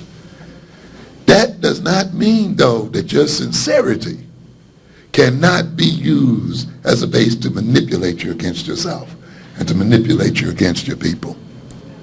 You're still obligated to know self and to understand self and to know the world and to understand the world as a part of your spiritual development. You understand? And therefore, we have too many people who are caught up in the church who still divorce, who still fight, who still do all the other things that we talk about here. When I look at the Anita Hill and what's her name, Judge Thomas deal, here you have a misplaced morality going on there. But to me, it's the epitome of the way white folk want morality to work among black folk. Her concern with morality ultimately working itself away in a way that it still maintains the system and maintains dissension within her ethnic group, which is the reason why it was taught, by the way. Now let's look at the other end that you're speaking of here. The second part having to deal, it was in my mind just that fast. It went, the other thing is, when you're separated from yourself, you're separated from your real self. You're separated from your potential. And there's a vacuum created, and there's also a pain created as well. A vague feeling of discomfort and dis-ease that's extremely discomforting. The individual then must relieve this pain and must relieve this emptiness that has occurred as a result of being separated from who he or she really is. The individual asks who he or she really is and somehow must arrive at an answer. When other people who rob you and separate you from yourself, and this is the essence of brainwashing, you see, to separate the individual from his identity, to make him uncomfortable, to make him confused, to make him suffer pain, and say, now, if you think about yourself this way, if you see yourself this way, this is, if you assume that this is who you are, you will come together again and you will be healed, or you will be at one with yourself. In this way, then, a false and artificial identity is placed within the person. And the person will often identify with that input or that false introjected soul. And because it brings them a certain amount of comfort, or because they see it as protecting them against destruction or annihilation and so forth, they will cling to it and see it as a part of themselves. And in this sense then, blacks have been made to think to a good extent that by escaping their African self and trying to deny their color and trying to escape African culture and so forth, we have opened ourselves up to being implanted with a white demon. And it is that white demon in us that manipulates our bodies and manipulates our minds. It is one of the reasons why we lose self-control. We say things that we know we shouldn't be saying, but we can't help ourselves. We eat things that we know we shouldn't be eating, but the appetite is out of control, you see. And if you look at what you say, if you look at what you eat, if you look at what you desire, you will see all those things that you eat, that you desire, that you want, are things that maintain and enrich white folk. It means then that the demon that's implanted in the place of the real African self is a demon that works for its creator. You see, and it works to maintain its creator in a place of domination. That is why the process of reclaiming our African selves and coming back to ourselves is a process of exorcising devils. And that is the reason why a reclamation of ourselves is a reclamation of health, a reclamation of self-control, and a reclamation of love, and a reclamation of positive relations between black men and black women and between ourselves and the world. Thank you very much. Yes, ma'am. I want to add something to that. Is it all right? Yes, ma'am. Last week I was listening to LIV, and Sharpton spoke on the very same thing that you're talking about. He was talking about Magic Johnson and his whole thing. And he was saying that just to practice safe sex is not enough. Because Hollywood is not interested in building the black family. And he's saying that not only safe sex, but to, brothers who are married and sisters as well, not to be promiscuous. He's saying that once we understand that who the black woman is, then she has to be protected because it's another civilization. And it cries out for social transformation in our community as well. Because that disease, it startles my class often when I tell people you must recognize that disease is not only a biological entity, but it is also a sociological entity. It is a political entity. These diseases and the way they operate in the world also reflect political formations or the absence of political formations, you see. And it implies a social structure. So if you got a social structure caught up with drugs and other kinds of things, you will see that disease visiting this kind of social structure in a way that it would not in another social structure and cultural structure. So in the end, again, these things cry out for a transformation of African cultures. We see it in African American cultures, we see it today, and it cries out for a transformation of political structures as well as economic structures in the black community. One more question. Okay. You have time for one more? Yes, I do, buddy. This is not working. So, I think, yes. You spoke earlier about the confusion that the multi-cultural curriculum is going to cause in our community. Excuse me, brother, can you speak a little louder, please? You spoke earlier about the confusion that the multicultural curriculum is going to cause in our community. Should we have an expectation that the public school system or the school system that we're sending our kids through is going to prepare them or educate them in order to take their dominant position? Certainly, Diane Ravitch, we're all familiar with Diane, of course, which sort of started this whole mess off with Leonard. I told you earlier today that the Creator could not have intended for us as African people to be a poor people if the Creator implanted in our soils all the wealth that was planted there. We talk about the minerals and the oil and the gold and the this and the that that's implanted in African soil. So it seems as if the Creator blessed us from the very beginning with wealth and possibility. Therefore, for us to be going hungry over this wealth and to be starving in the midst of it and to be perceived as a dependent, indebted people, while our wealth is being shipped out to other people. We're actually selling a lot of it for pennies and nickels and dimes and less. Means that there is something wrong with our consciousness. Because ultimately, ladies and gentlemen, we've said what? That the wealth of a people is ultimately not in their land. But where is it? It's in the mind.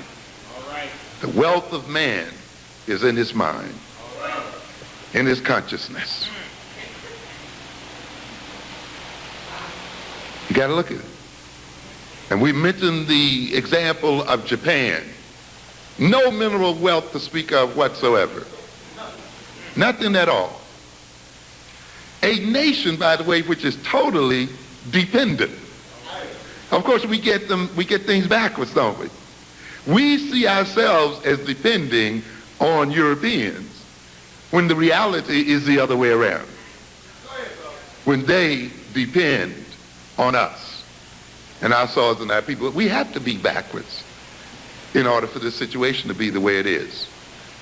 Our reality has to be turned backwards, and we have to live in an almost permanent state of deception in order to be used the way we are used. The Japanese must depend on others for their vital resources, their oil, their timber,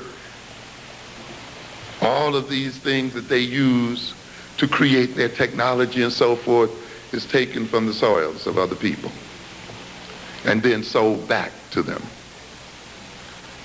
And yet they are seen as rich and powerful. And the peoples whose wealth they take or buy are seen as poor and poverty-stricken. Ultimately, then, you cannot rob or take from wealth from a what? Poor people. You cannot get wealth from a poverty-stricken people who have nothing you can get nothing from. So if you're getting all your diamonds and your gold and your magnesium and all this other stuff, then from African people, then African people must be what? Wealthy and rich.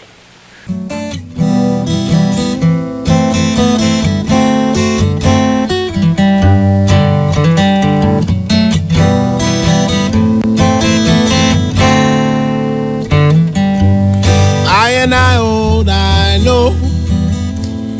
I and I old, I say. I and I reconsider. I and I see up fully that Christopher Columbus is a damn blasted liar. Christopher Columbus is a damn blasted liar. Oh yes, Jah. Oh, he's a liar, yes, Jah. Well, he is saying that he's the first one to discover Jamaica. I and I say that, what about the Arawak Indians and you black men who were down here before him? The Indians couldn't hang on no longer. Here comes black men and women and children out in a jam down land, yeah. Whole heap of mix up. A whole heap of fed up we have been straightened out. Christopher Columbus is a damn blasted liar. Christopher Columbus is a damn blasted liar. Oh yes, Jah. Oh, he's a liar, yes, Jah.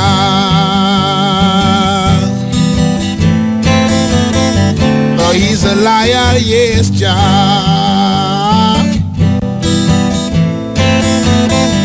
Oh, he's a liar, yes, Jah.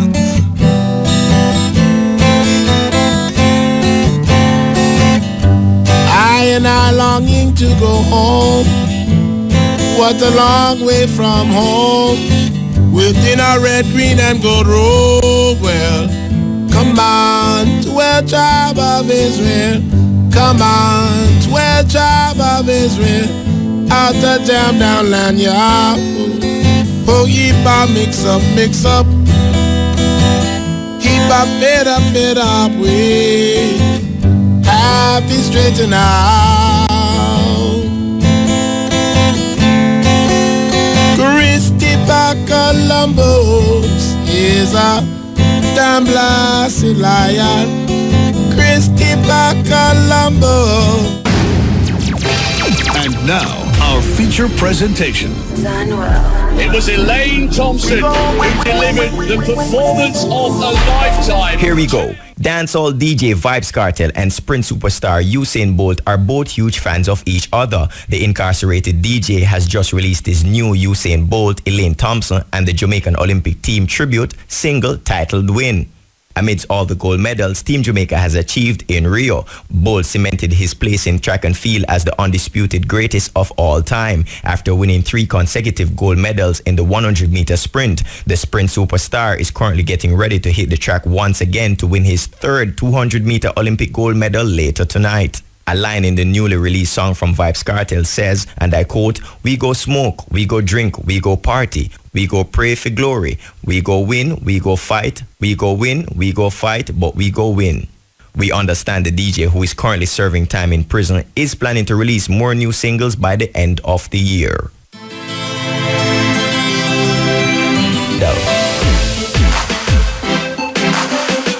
With only 3 days to go and preparations are in high gear for IRFM's annual Marcus Garvey Festival, slated to take place this Sunday in the IRFM courtyard. The life and works of Garvey, who is one of the world's most renowned black leaders, will be celebrated under the theme Breaking the Cycle of Mental Control. Entertainers lending their talent to the cause are Muta Baruka and the School Band, Bounty Killer, Capleton, Tony Rebel, Queen Ifrika, Bushman, Bongo Herman, Singer J, Anthony Cruz, Limey Murray, Uprising Roots, Shakespeare, Fabian, Jane Magismo, Free Speech, Ras I, Charlie B, among others. The Marcus Garvey celebration will feature the Kingston Drummers, Carry Folk Singers, the Uwe Pano Rhythm Steel Orchestra, Nyabingi Drummers, and a Nubian fashion show with designers Minka and Mutamba. In commemorating the 129th anniversary of Marcus Garvey, there will be several speeches. The Marcus Garvey celebration will run from 6 a.m. to midnight on Sunday, August 21 in the IRFM courtyard.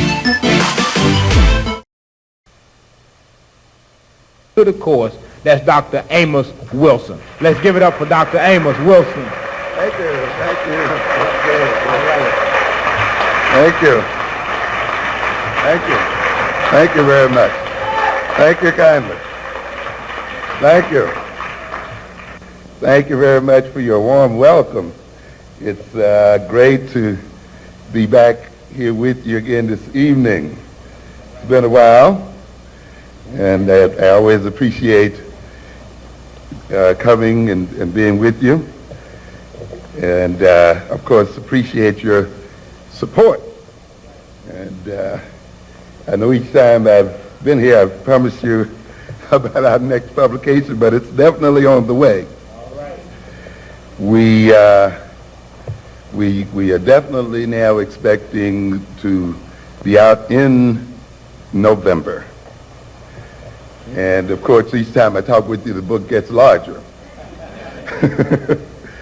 At last count, Brother Sababu, my co-partner there, told me we were around about 800 pages.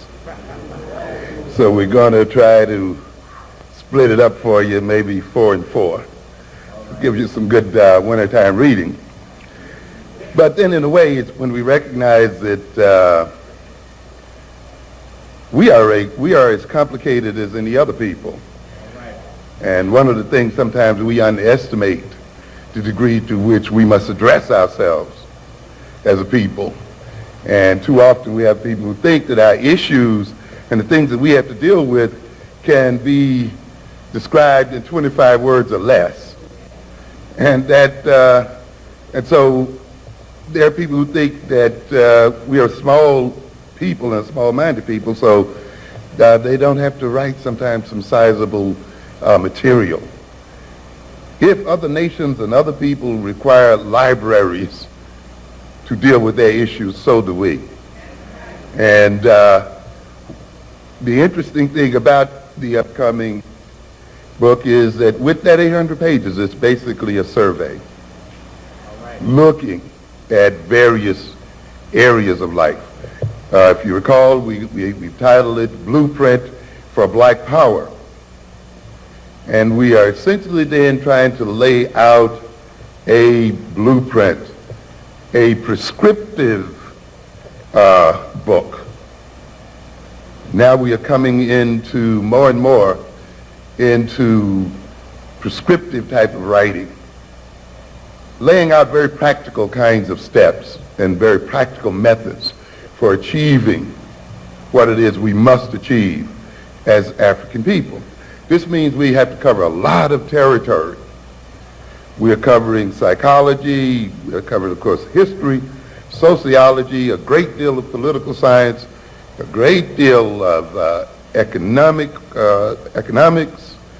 and related fields, anthropology and so forth, because all of these have to be combined in the process of nation building.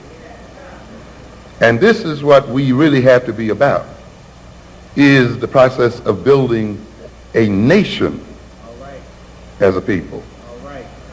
If you're not thinking in terms of nationhood, then I must say, frankly, you're not thinking seriously of being liberated. Trying to integrate and merge with our enemies is not going to solve our problem. And it's not going to happen, as a matter of fact. It is a fantasy that has kept us from taking care of business for far too long. The idea that we are going to one day be one with these people.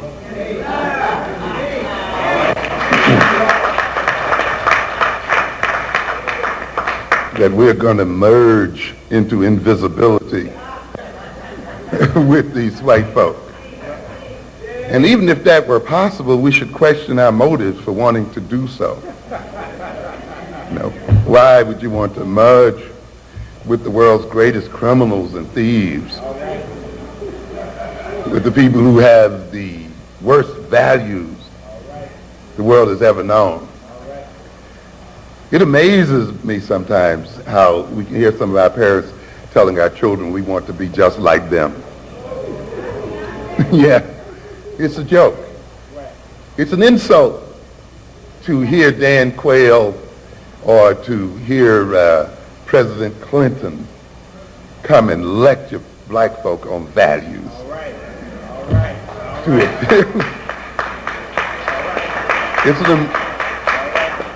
How dare we let these people into our churches to try to lecture us on values? Mm-hmm.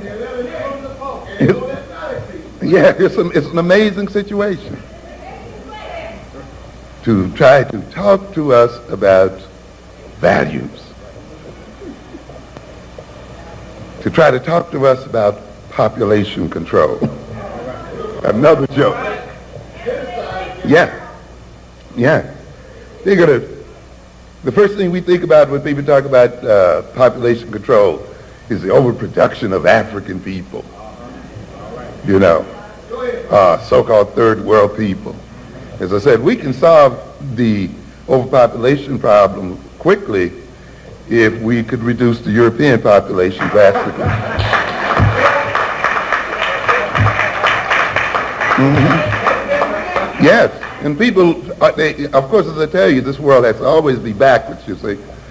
The ones who need to be reduced most drastically have the world thinking the other way around. Because a good deal of the problem sometimes is not the number of people in the world, but the number of greedy people in the world. Where you have a so-called minority of people who consume the vast majority of the world's resources. This large population that they talk about could eat better if these people weren't eating everything up. And so, to a good extent, sometimes to have more for everybody to eat, you have to get rid of the greedy ones. The ones who are over-consuming, who are taking the food out of other people's mouths. You see?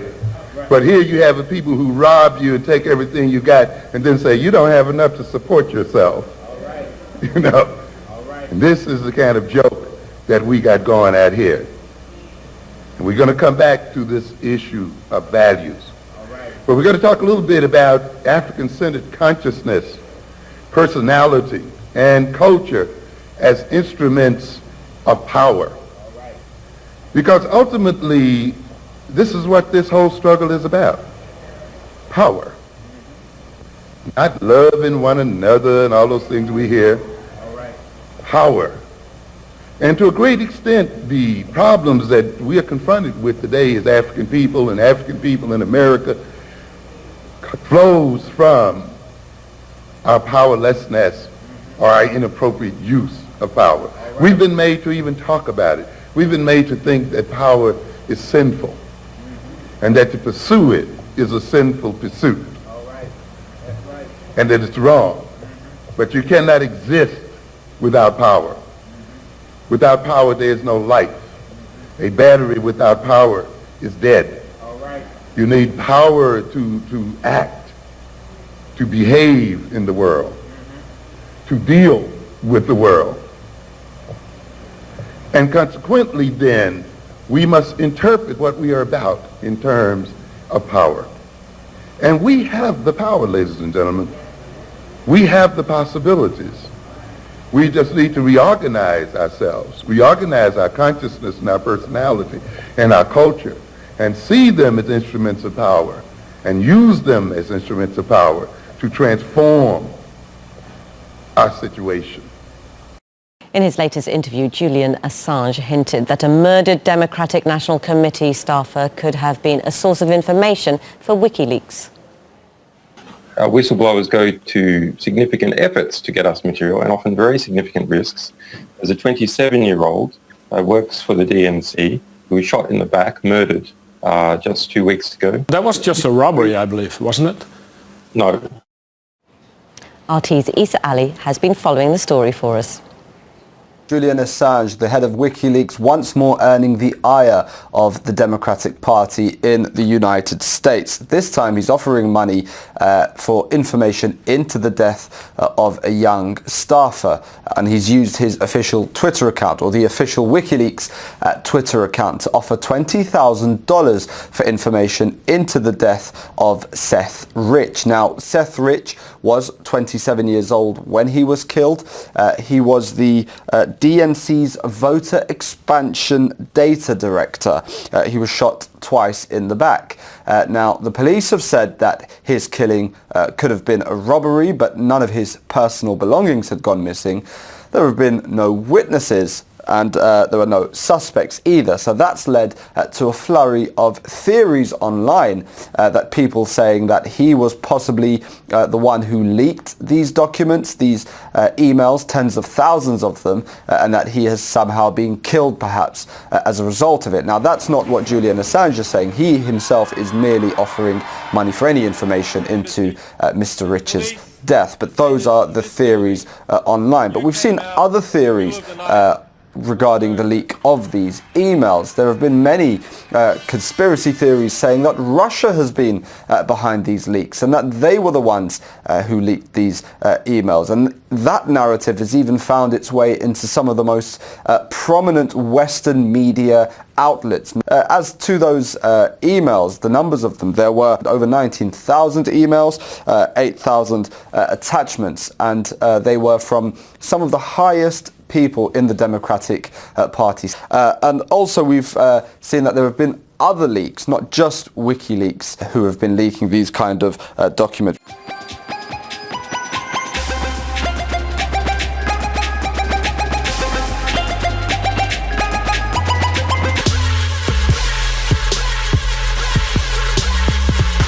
We created a fake Craigslist jobs post for women who want to apply to positions at one of Trump's organizations.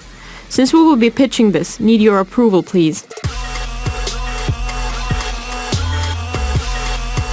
As long as all of this offensive is verbatim, I'm fine with it.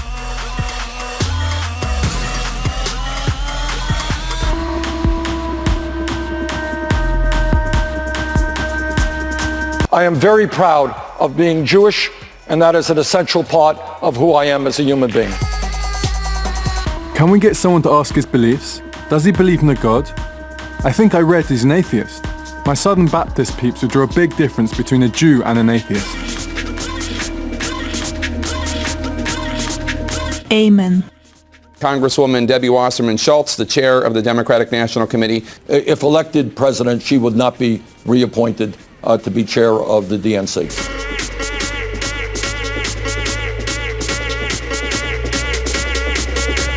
This is a silly story. He isn't going to be a president.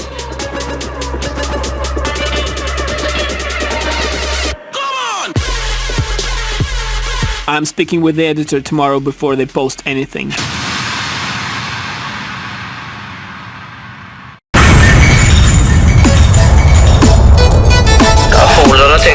Long time we see. Look up on this, the whole place soon turn over. In that works, lie them and tell say Jamaica mash up. Lie them and tell say Jamaica mash up. Then why so much pretty place I put up? Why so much hotel in a Fendi put up? Lie them and tell say Jamaica mash up. Lie them and tell say Jamaica mash up. Then why so much pretty place I put up? Why so much hotel in a whole cheaper cup? When you can go kick it out and bend it up like Beckham, that they can way bigger than a baby sham. Jamaica don't belong to no one man. Go and go take back those river from the China man. Patriotic love for country automatic. They make me put me hand them near your face and clap it. Jamaica no mash up, you see and go and pick up. Right now you make it to youth one live up. Hey, in a the field plantation, Jamaican full time we get some real compensation. Tell them my name if you have in a pocket. How come you one got it? Lie them and tell say Jamaica mash up. Lie them and tell say Jamaica mash up. Then why so much pretty place I put up? Enough hotel in a baby look. Me radical them way in a uptown. When most the classes them and races them fi cut down. Them big neck nigga you fi shut down. God them not help you them in a buck town. Every day new policies are hand down. And no night no benefit to jam down. They wanna tell young people say fi calm down. They hungry so the whole place a go yarn down. Lie them and tell say Jamaica mash up. Lie them and tell say Jamaica mash up. Then why so much pretty place I put up? To the road all out in a Jamaica below. Lie them and tell say Jamaica mash up. Lie them and tell say Jamaica mash up. Then why so much pretty place I put up? Why so much ship in a trailer and in a cup? When she come up, kick it out and bend it up like Beckham, that they can way bigger than a baby sham. Yes. Queen Afrika, brand new. Like them I tell the Jamaica mash up. You know, I always said to myself too, them say the world so end, and you see all these things happening in the earth, and people say the world so end. You know, I remember a couple years ago, a Jamaican man too, they didn't involve in it, when I said the world is going to end. And the people, they must sell all them things, them and this and that, and we're still there.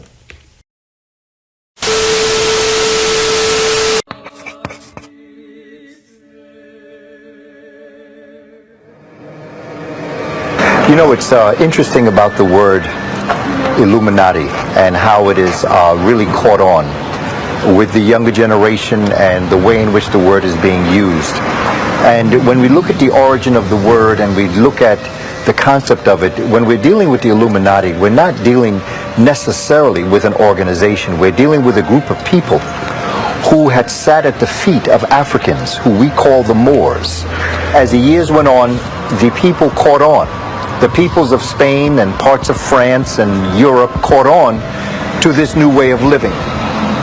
And this is another reason why Masonry, for the most part, is given a negative connotation so that people don't really examine its origin or what's actually behind it, etc. Also why many things are just told in sign, symbol, and allegorical stories. This is to keep the people disconnected. But it also demonstrates the fact that people don't talk about it represents the fact of them deliberately avoiding it, and that their avoiding it is not without circumstance, not without motive. It's important for us to understand that the word Illuminati represented a group of scientists that sat at the feet of Africans and studied the wisdom of Africa, of Kemet, of the ancient wisdom of the science of West Africa, Northwest Africa, Central Africa, Southern Africa. And they brought it into Europe. All of these individuals studied at the feet of Africans and African-inspired scholars. But because of the rise of the church, they became outlaws. They pushed the idea of science, and the church did everything they could to destroy the fabric of bringing that knowledge into Europe. And so these illumined ones had to go underground, and they became an underground society that perpetuated the study of the soul science of ancient Kemet. Illuminati means to illuminate. The ones that are afraid of the light is the ones that don't have the light. You see what I'm saying? The ones that don't have the light are the ones that are afraid of the light. If you have the light, you let your light shine. Illuminati means to illuminate. So illuminate the ones that's walking in darkness, and that's our people's problem. They're walking in darkness, basically. And when we understand this, we can see that the structures that we see today, from the Empire State Building, from the so-called Washington Monument, to Cleopatra's Needle, when you go into the museums and you see the obelisks, or what the Africans call the tekenu, you can see these structures. Even when you look at the structures and the symbols of the major religions, you will see that they came all out of Africa.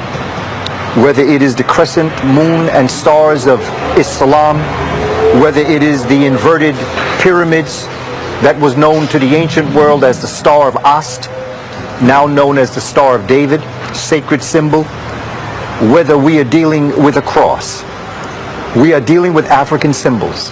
As a teacher, I have a lot of students that come to me and say, Miss Potter, you're wearing the evil eye. That's the Illuminati symbol. I said, no.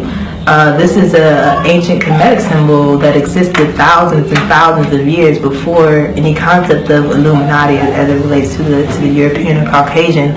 So again, it goes back to the whole idea of symbolism that empowers you. When you're looking at the Eye of Horus, you're symbolically talking about the activation of the pineal gland, activation of the chakras, etc.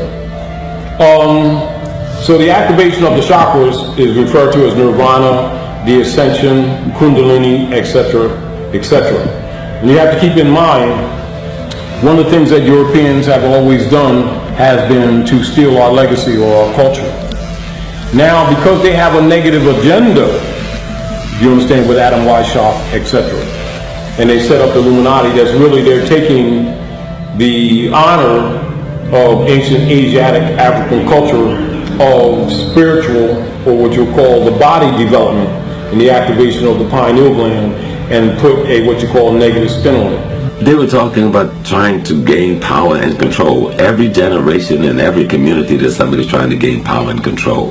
The Illuminati is nothing more, in the general sense, than white people trying to maintain power and control over the wealth in America and the world.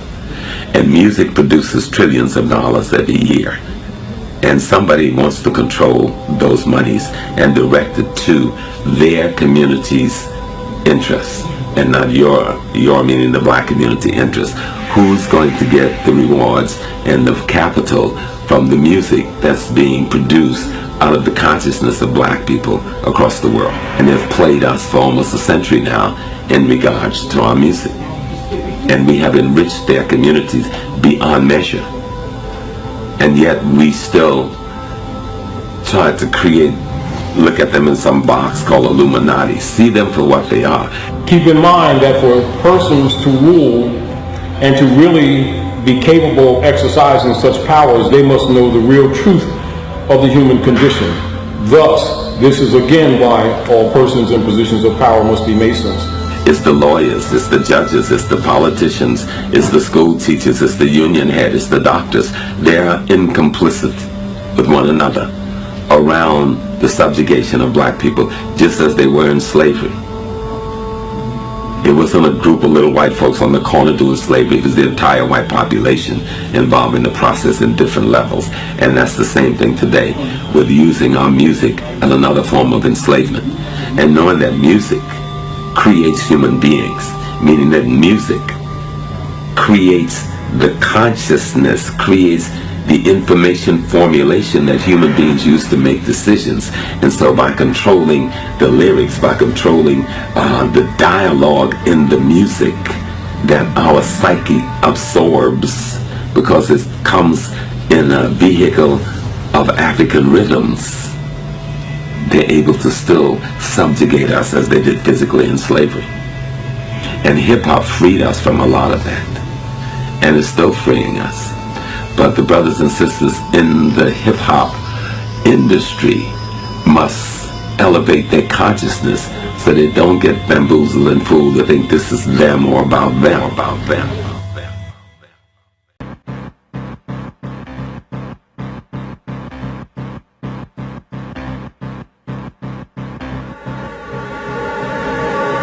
Cognitive dissonance is what occurs when a person is holding on to contradictory ideas simultaneously.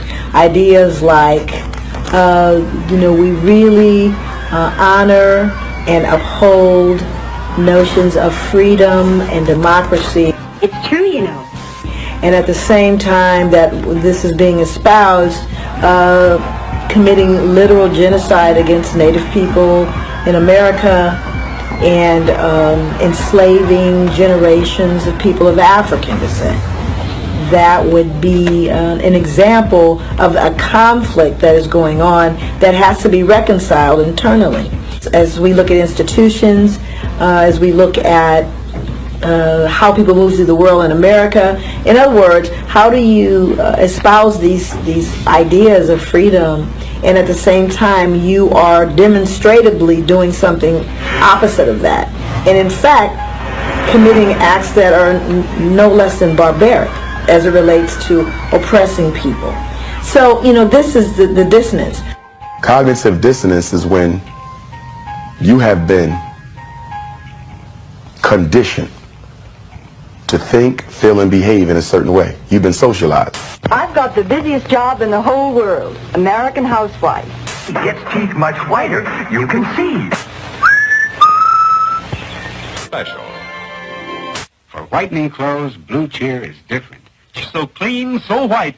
And all of a sudden, everything you've been taught, everything you believe, has suddenly come face to face with a truth that contradicts it. And this truth is so overwhelmingly powerful that it's hard for you to ignore it. But in confronting this truth, it upsets the internal belief system upon which your life has functioned. It's when you've been raised in a certain religion or a certain political ideology, and someone brings you a morsel of truth that shocks the hell out of your internal intellectual belief system, and the truth they gave you was so powerful that it disrupted and uprooted almost everything you believe. Your ego in your mind automatically begins to try to find a way to shoot down the truth that you just heard. But because your spirit is telling you that this was the truth, your ego and mind is not doing a good enough job to shoot down that new information that is making it hard for you to remain a consistent adherent to that which you were previously told to believe. So then, what does one do to calm the mind of the people whose ancestors perpetrated these atrocities? So you have to somehow normalize the behavior.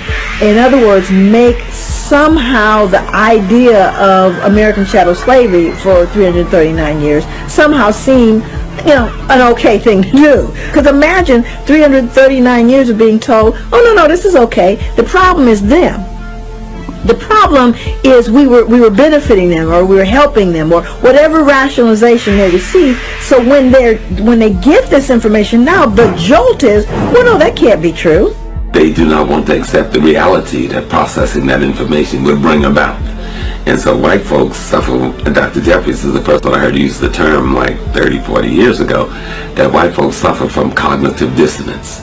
That white folks have an inability to process information that shows black folks in a positive light, you know, because to process that information in that manner would then show them in the negative light that they have lived down over the centuries in their relationship to us. Then we have to take a look at what effect then does that have on those who have oppressed. Because again, they have had to live with generations of denial and acceptance of that dissonance. And the way that they've dealt with that is to not just deny it, but hide it. To hide any truth associated with what would cause the conflict. For you to see the barbarism, for you to see the levels and the involvement of people in lynchings and the behavior of large groups of people, generations of people around mutilating and hanging and beating people. So what you have to do to hide it or to justify it produces this kind of callousness that you see, this open defiance in the face of a preponderance of evidence. A preponderance of evidence that says, here it is before us. White supremacy. When you talk about racism, same thing. White folk haven't been socialized that Africans are inferior all their life as part of their internal intellectual belief system. All of a sudden they come face to face with a black man or woman who's more intelligent than any white person they know or have ever met or have ever read about. Wow. For the first time, I've learned that black people are not inferior, but I've been taught they were.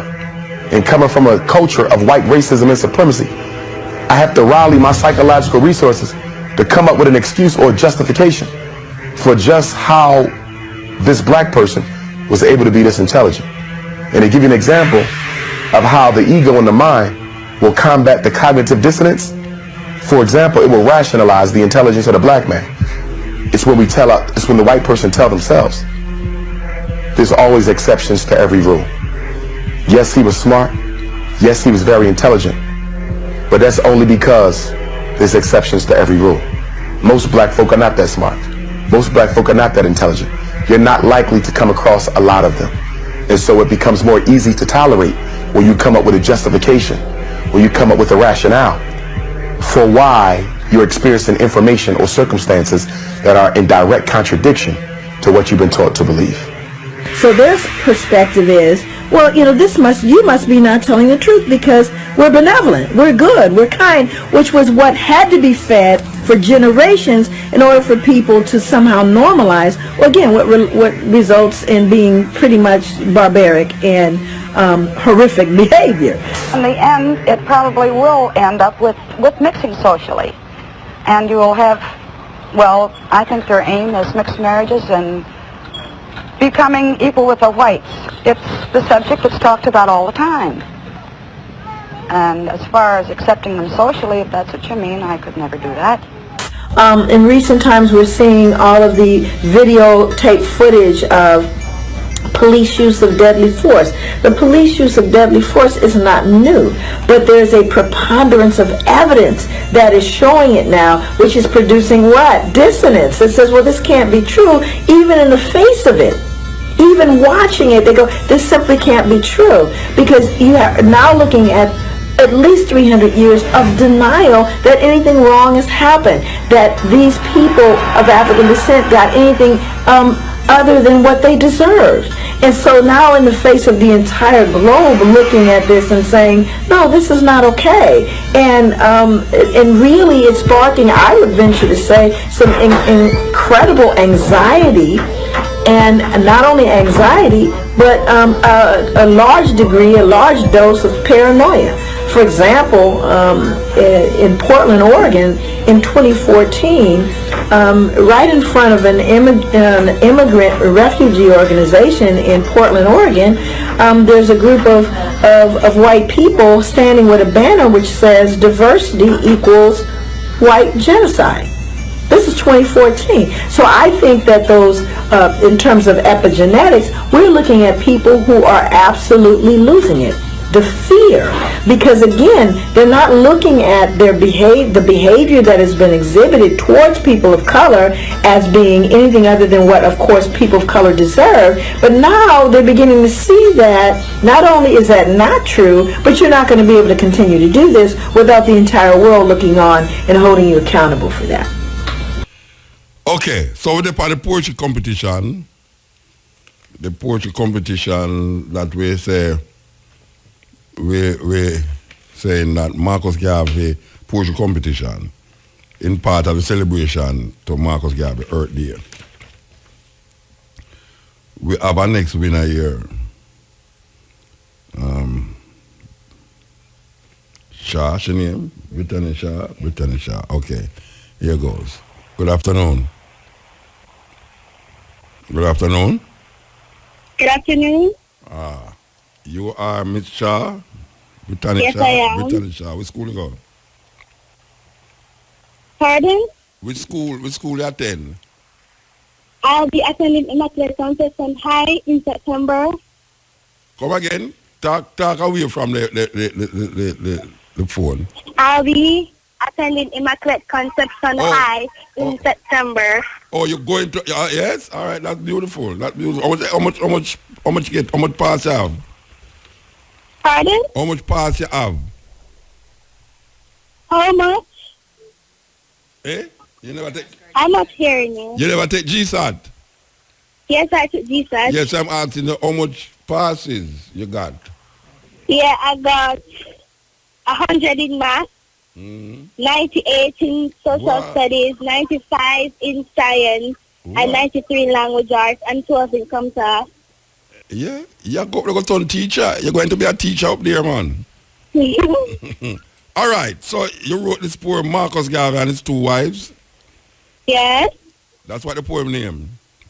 Yes. All right, so we're going to ask you to recite it for you. Okay. You have it in front of you there? Yeah, I have it. Okay. Marcus Mosiah Garvey, Jamaica's national hero, the first. And on August 7, 1887, he was birthed. He was born in the parish of St. Anne and grew to be a well-known businessman. In 1914, the UNIA was founded. For the rights of the blacks, he always expounded. Up, up, you mighty race, he always shouted. For the freedom of the black people, Marcus never doubted. In late 1900s, the African movement started, a group in which black people never departed. Marcus always speaks about the Africans Almighty One, and with confidence we have already won. Him said 10,000 careless Ethiopians shall go down with Babylon, but we know the Garveyites won't be wrong as we'll sing a new song. The wicked won't even understand. In 1919, Amy Ashford became his bride, as she planned to work relentlessly by his side. In 1922, he married beautiful Amy Jake, as his mind told him another one he should take. Marcus Garvey had a printing to educate blacks about their elevation, as it was critical in that era and situation. He also built the Black Starliner for goods exportation, and as it was for the black expectation. Then came imprisonment from the white supremacist gens. When they thought Marcus Garvey movement was dying, there comes Amy Ashford still trying. The movements in England and Africa had a Marcus deportation. As we continue our black tradition, they say on 10th of June 1940 he departs, but we know he reigns forever in everyone's heart. Okay. So, who help you now? Your mother or your father? Explain to me. Who should help My you? father and my brother. Your father and your brother help you? All right. I I see 2 lines inside there where I know say it's somebody push it in there for you. Somebody push it in there for you. All right. Where you get this thing about him say 10,000 careless Ethiopia shall go down with Babylon? Where you get that? It was my father helped me with that. Your father tell you that? Yeah. Tell your father. Your father didn't hear you? No, he's at work right now. When your father come, tell him, say, Muta said, no go so. Because Gavin never talk about the 10,000 Ethiopians shall go down with Babylon. All right? Okay. Yeah. All right. So you know you win $5,000. Yes, I know. All right, I can ask you a question now. You going to come down here Sunday for the celebration or you can't come? What time is it? The celebration starts 6 in the morning till 11, 12 in the night. Yes, I will be there. All right. So you know you're going to read the poem on the stage and then you're going to get your $5,000 on the stage, right? Okay. All right. So I'm looking forward to meeting you. All right? Yes, I am too. Thank you. All right, Brittany Spears. Sure. She's May going to you. May I big up some people? Yeah, man. What you mean? Big them up, yes? Okay, I want to big up my brother Danny who helped me, and my father Raymond, and my mother Anita, and my grandmother Linda, and all my family and friends. All right. Give thanks, yeah? Yes, thanks. Yeah. Yes, that was the second place winner. We do have no third place winner because some people are trying to push some things where we now work with, all right? So this first and second place, we might just end up and get Tony the $3,000. Because she can't pay her rent. No, she can't pay her rent for the next 3 months. No, that is where you tell people. That is where you tell people. $3,000 for your rent a month. Okay, all right, so. Bordeaux's. Nothing wrong with Bordeaux's. Oh, wait. No, seriously, no. No. Me can't wait. I want to pass me. Look here. We're wrong with Bordeaux's. No, wait, we're wrong with Bordeaux's. No, we're wrong with Bordeaux's. What kind of house me could have lived in for 3,000? Most of my house are board.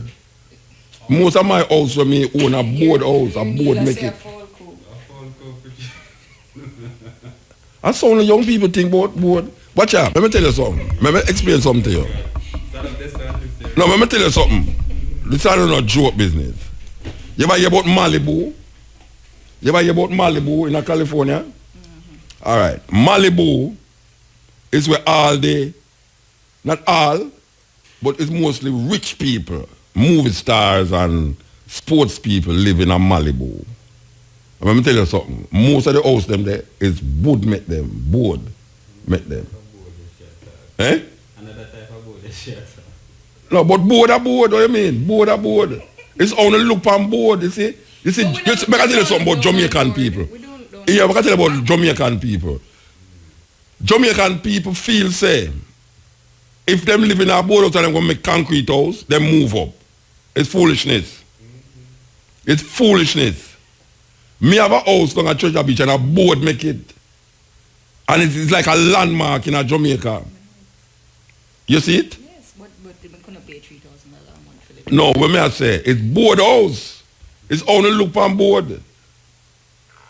Board is actually, anyway, I mean, I have a child on thinking gone. On thinking God. The most unique houses, when me see, when me I travel, the one that must strike my eye is the board house them. How they make them, the design of them, and board house breed. Concrete house not breed. Concrete house don't breed, board house breed. It's we in a Jamaica feel say board house means say you're suffering and you're poor people. And when you're in a concrete house, that's why all the Jamaican people concrete up themselves. I see some concrete house that me I say, down with the window there. Them places are a torment. I could have never lived in a house like that. Never. May I tell you? I could have never lived in a concrete house. I just have just concrete. When I turn around, 2 left, 2 right, 2, I just pure concrete. When they don't look down on board, man. Because poor people, it's some poor people say that Jamaica.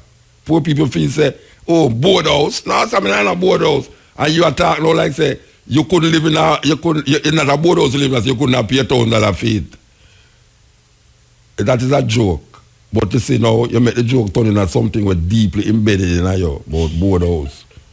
So you see, now I throw me can and you pick it up. Throw me can, a door call no foul. And you pick it up already and it down your belly. And then Neil go eat piece of the can too. Neil go eat piece of the can too. You know see? Yeah, Neil a choke round there now. Because I'm talk about cube. I'm talk about cube now. You know see? A zinc make cube, foul cube, a zinc. A zinc on a board, zinc house, zinc. And me I tell you, say board house a good house we live in. Some people design, watch a man, the greatest design, you have some magazine if you're looking at them, man. When you're looking at them, Mako magazine, them, and them old-time houses where you see in Jamaica. You ever look at them old-time houses in Jamaica, you think a concrete build them, a wood build them.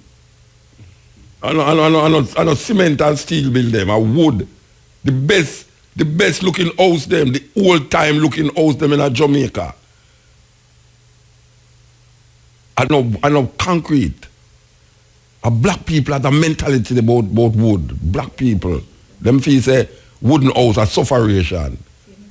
You know see it? Anyway. It's just different perceptions on have. You see me glad I walk here with you know. Because I kind of know exactly how the young people take it out.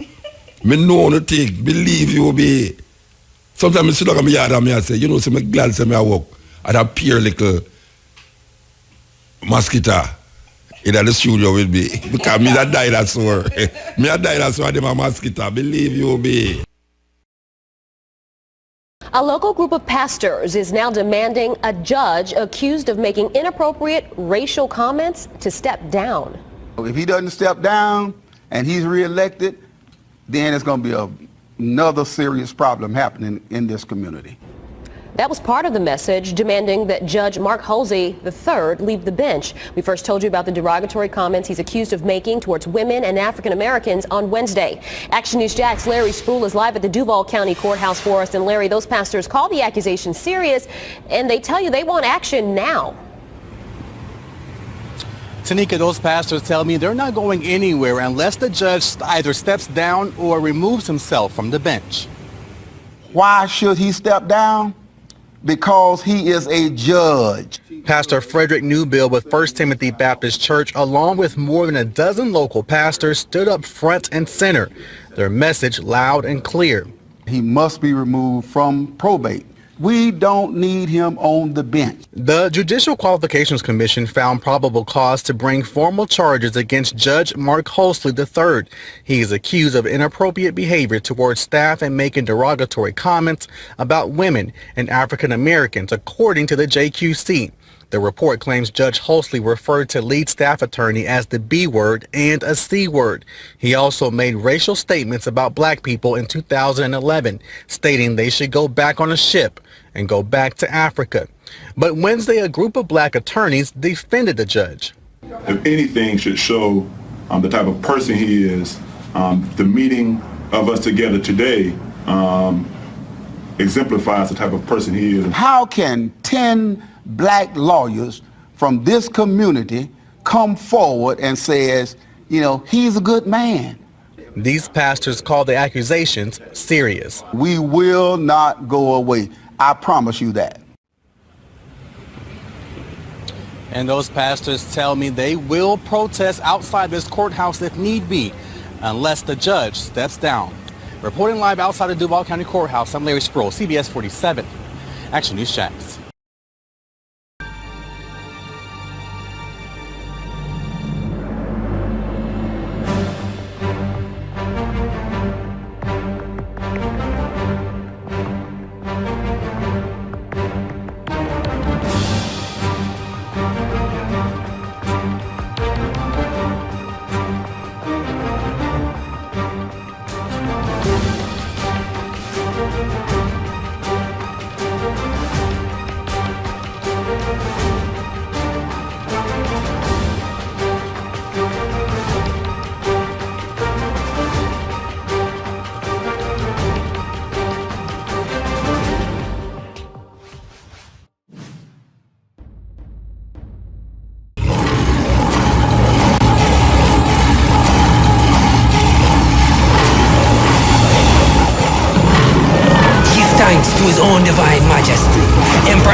kings, not allies. Light of this world, elect of himself, worthy of every praise. The conquering lion of the tribe of Judah. Lions don't fear those eagles and dragons and bears. Lions don't fear them bombs and them guns and nuclear. Lions don't fear them wolves and leopards when them set them snares. Lions don't fear, we don't fear, we don't fear. Oh, His Majesty. A coup is happening right now in Brazil, and the Rio Olympics is its smoke screen. While you're watching the games, the Brazilian Senate voted to continue the impeachment against suspended President Dilma Rousseff despite evidence in her favor and despite scathing leaks against the people behind the impeachment. But this has largely been ignored because the media is fixated on Michael Phelps' latest win, the strange color of the diving pool, and the various inspiring stories of different athletes. Not that that's a bad thing, but in so doing, it's running cover for the interim Brazilian government and the coup against Dilma Rousseff. Even in Brazil, Olympians are all over the front pages. News of the protests, corruption in the interim government of Michel Temer, and Wednesday's impeachment vote against Dilma Rousseff are buried. You probably didn't hear, for instance, that it was revealed this week that the construction company Odebrecht secretly paid millions of dollars to both interim President Michel Temer and interim Foreign Minister Jose Serra for their 2014 and 2010 presidential campaigns. This comes after 3 interim ministers have already resigned over corruption charges since May. The final impeachment vote against Dilma Rousseff will now likely come just after the Olympics, but how much more will be missed, ignored or deliberately obscured while the cameras focus their lenses on the Olympic podiums? Listen, the games will be over, but Brazilians will have to live with the outcome of the news that you are not getting, potentially for years to come.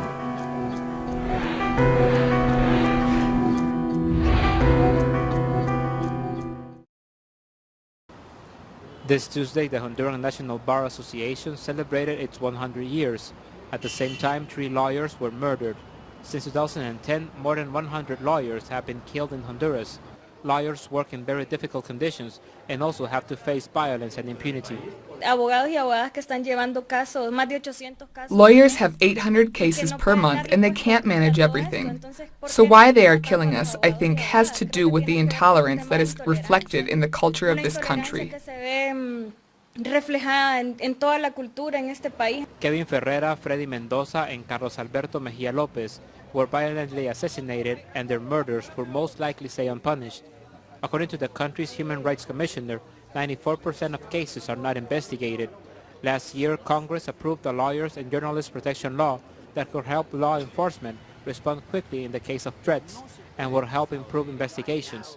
However, it still hasn't been applied.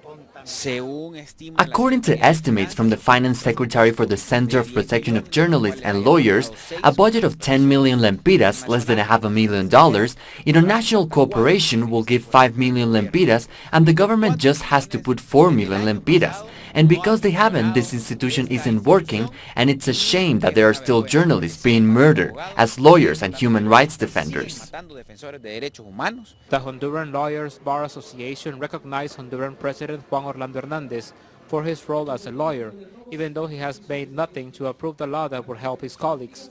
Lawyers have received little support from the government and their representatives. Nonetheless, they have to continue doing their job. Gerardo Torres, Telesur, Honduras.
tragedies of the story you tell is you have 17, 18 athletes here who are on the world stage.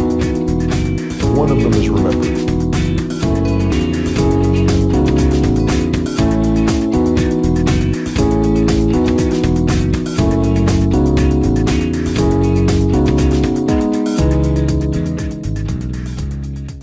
On June 28, 2016, the American Consulate promoted the premiere in Rio de Janeiro of Olympic Pride, American Prejudice, which deals with the participation of African American athletes in the 1936 Olympics held in Nazi Germany.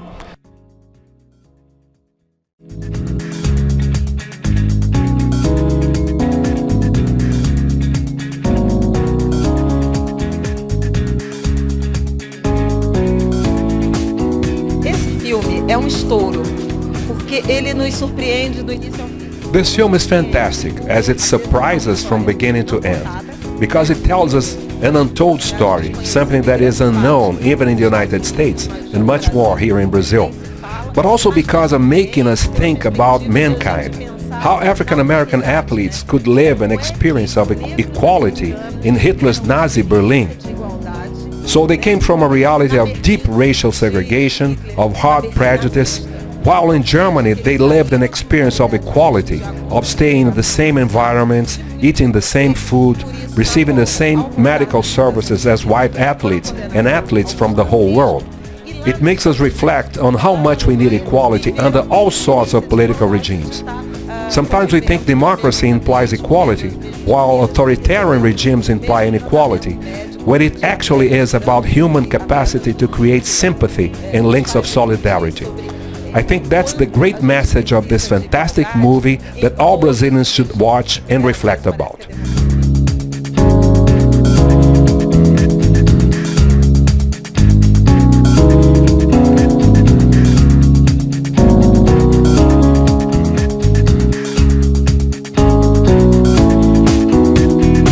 At that time, we had a chance of talking to the director, Barbara Riley Draper, and the executive producer and narrator, actor Blair Underwood. What do you think about the possibilities of this connection, Afro-Brazilians, African-Americans? Well, you know, I'm from Savannah, Georgia, so the connection for me is very real because my family comes from a Gullah and Geechee background, so which is very huge part of the Brazilian background. So we share a lot of food, we share a lot of movement, we share a lot of rhythm, we share a lot of energy. So the connection has been there. The connection's been there for 400 years. So we're exploring that connection more, and by me being here, I can see that connection, I can actually feel it. So if we look historically, because that's kind of from the soul, but if you look historically, there are tremendous parallels that we can see in policy. There are tremendous parallels we can see in culture, tremendous parallels we can see in spoken and unspoken practices of tolerance and unconscious bias. So that's what I see. Thank you very much. You're welcome. Thank you. It's a pleasure to be here, and thank you for being on the panel with me. It was awesome. What do you think of participation in this event? Oh man, this was phenomenal for us to be here, to be invited. I want to say, I didn't say it on stage just now, but the Consul General of the State Department for bringing us in here, and the museum, coming to Rio, and just for you guys, it would have been a fantastic audience to watch the film tonight. And I hope we're able to kind of leave something special with you guys. Any idea of a project involving Brazil? I don't know. You know, Deborah and I need to talk about that. That was kind of sparked today, that we have to come back and really work with you guys here in the Rio community, with the Rio artists and the real Rio artists and actors and directors and producers. But I'm very much interested in that. If you guys are interested in having us, we'd love to work with you guys.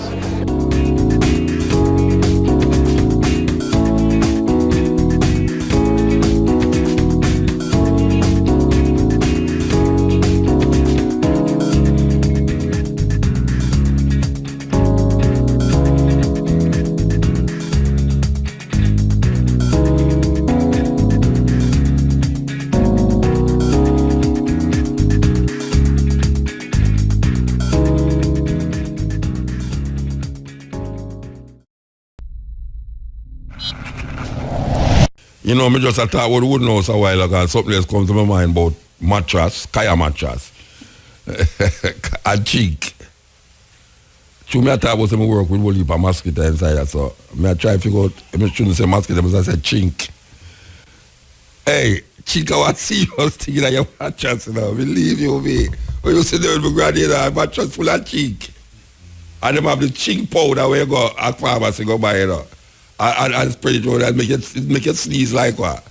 But the mattress on the boat again now. Mattress now is mattress. You have a mattress that sell a cost for about $700,000, you know.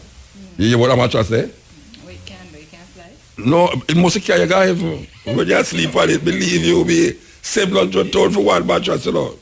No, and you press it elevate your back and your head and you can't put it. No, that's a Oros mattress you talk about. You talk about if you can give massage.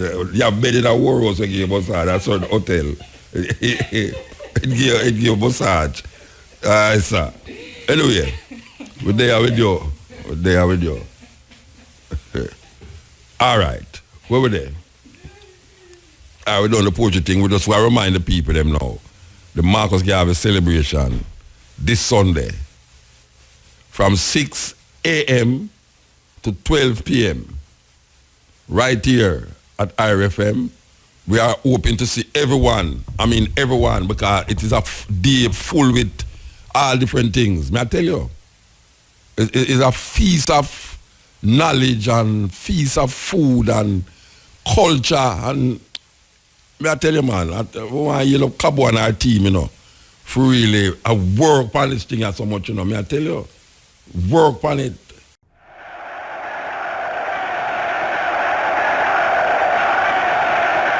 The final of the 400 meters. And here it is. Brown's in the outside lane there. Next to him, Williams, the American Negro.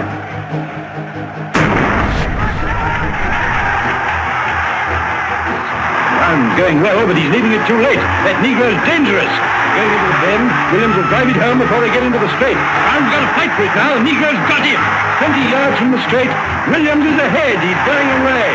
Brown looks big. There's Roberts and Laval on the inside. Laval's going strong. Roberts is challenging him, but Williams leads. He'll do it. No, look. Brown sprinting.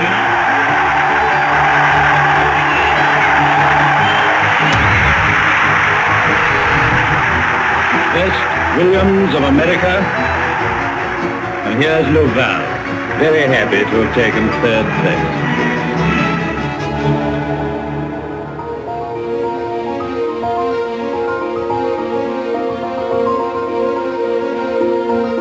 This is one of the great tragedies of the story you tell, is you have 17, 18 athletes here who were on the world stage. One of them is remembered.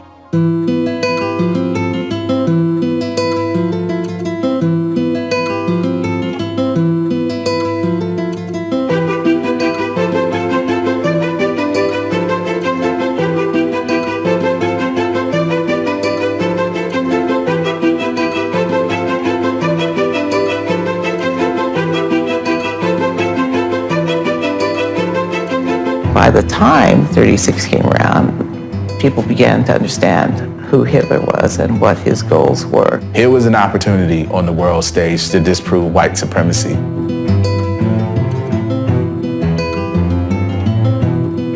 I love my gold medal, but it's not, in history, it's not as important as their gold medals. Like, for me, there's just something so special about what they did and who they did it in front of.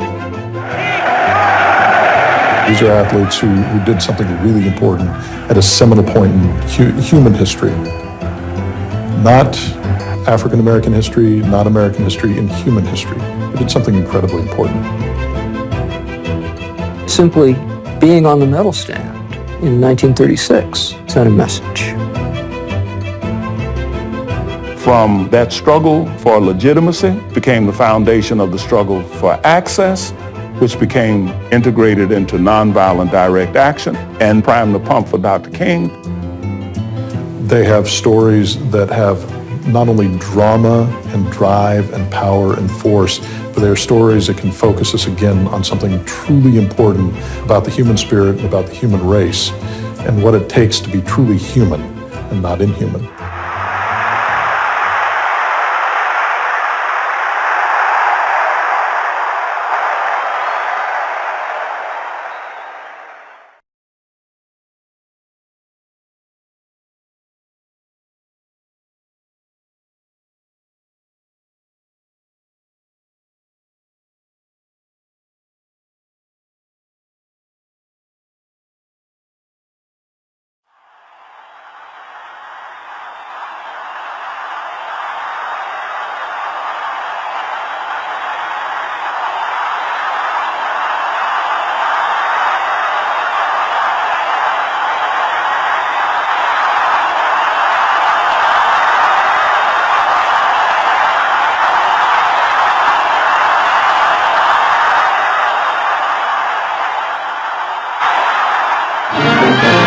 In the 800-meter event, Uncle Sam's hope is John Woodruff, overtaking Phil Edwards of Canada, who's running his heart out trying to match the withering pace of the husky Negro heavyweight who is running him into the ground. There was very definitely a special feeling in winning the gold medal and being a black man. Here I was doing something, and particularly this particular event had not been won by an American in 24 years. So I was very happy for myself as an individual, for my race, and for my country. To the latter stages of the 19th century, there were a large number of African American athletes who established not just a national reputation, but an international reputation for their athletic performances. Athletes such as Marshall Major Taylor, one of the great bicyclists in American history, Isaac Murphy, the first jockey ever to win 3 Kentucky Derbies, Moses Fleetwood Walker, who was the first African American ever to play Major League Baseball when he signed with the Toledo Mud Hens in the mid-1880s.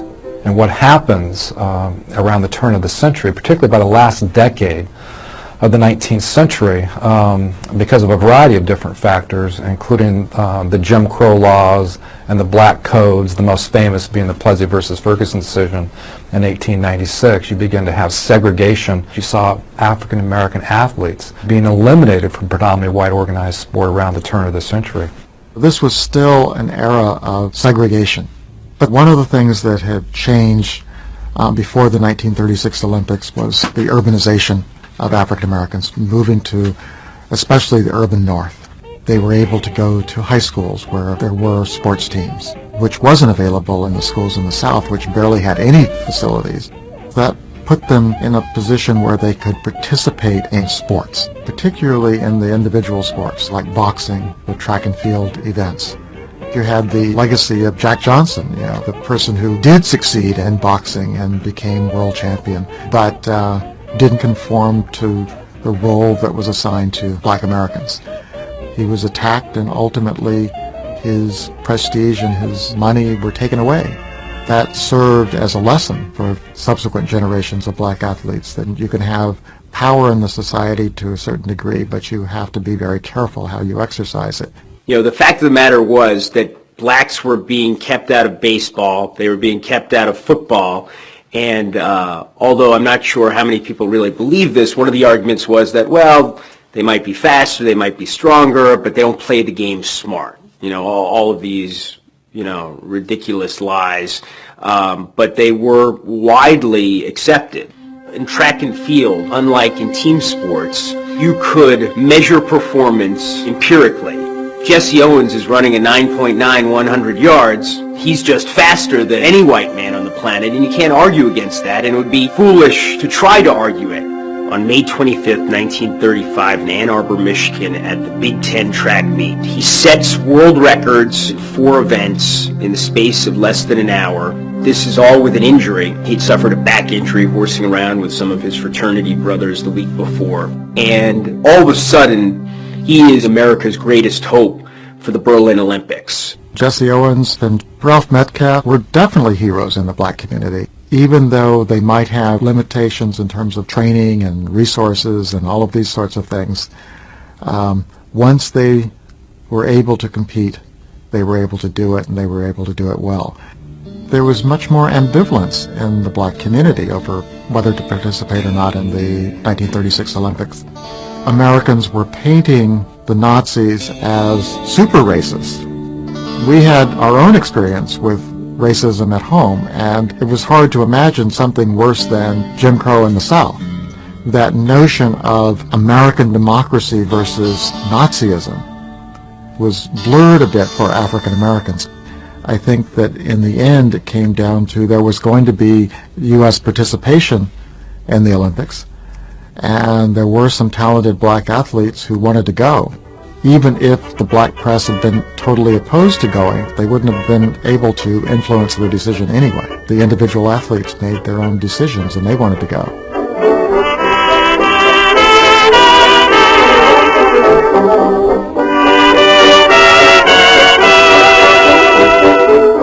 When we went to the Olympics, we weren't interested in politics. We were only interested in going to Germany, participating in our events and trying to win as many gold medals as we could win, see, and come home.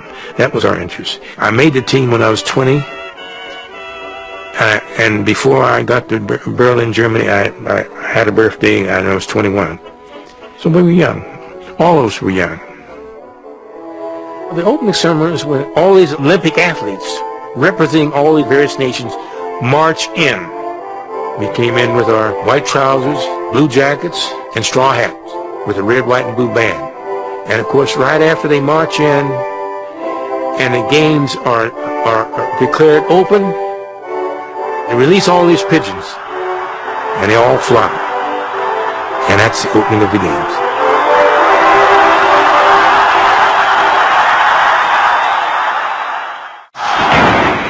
And the games are on. Here in the semi-final heat of the 100-meter dash, Movietone's camera catches the blinding speed of Jesse Owens, cracking the world record in the incredible time of 10 2/10 seconds.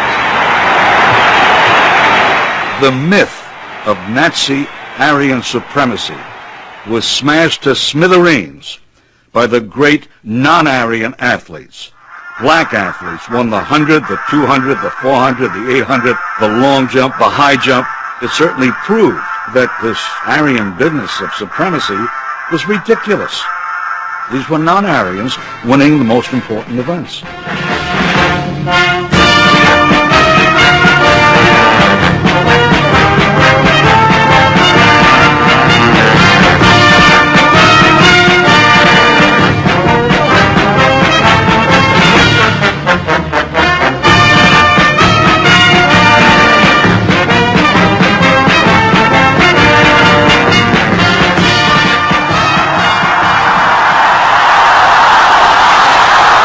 Seeing Jesse Owens, it was almost impossible not to cheer for him because what you were witnessing was as close to perfection as you or anyone else would ever see.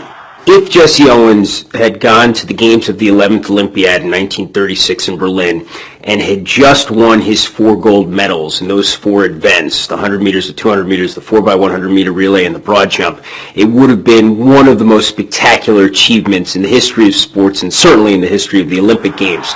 To have done so as an African American in Hitler's capital at a time when the Third Reich was ascendant makes what he did, I think, arguably the most impressive feat in the history of sports. The Nazis weren't stupid.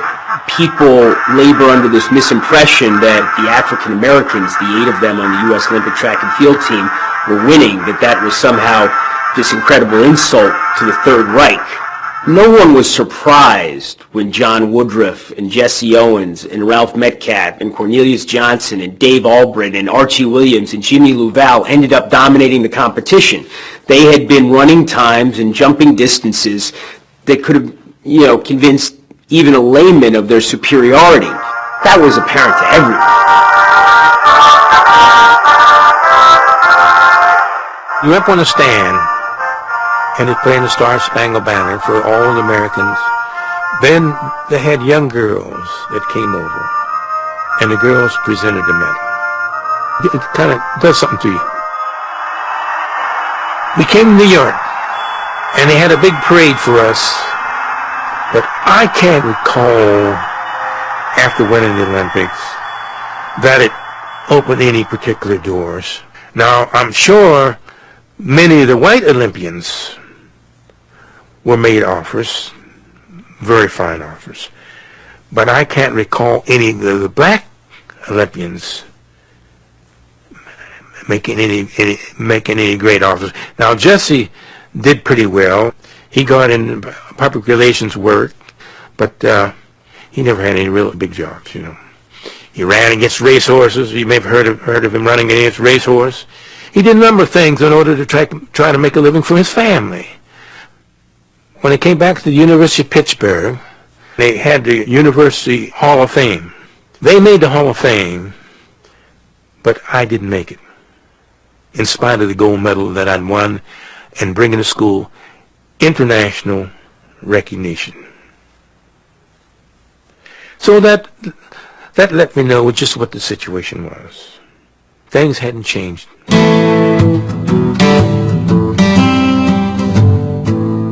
It's a gradual change. It's not something that has completely changed even now. But I think the importance of the 1936 Olympics is that it was the starting point for a gradual process of bringing African Americans closer to the American mainstream. All the way through the 30s and 40s and 50s and into the 60s, when you always saw these news articles about the first black person to do this or that, it was a source of pride and it was a source of hope, because there was always going to be the second and the third and the fourth. And those people would have a much easier time because the first had opened the door.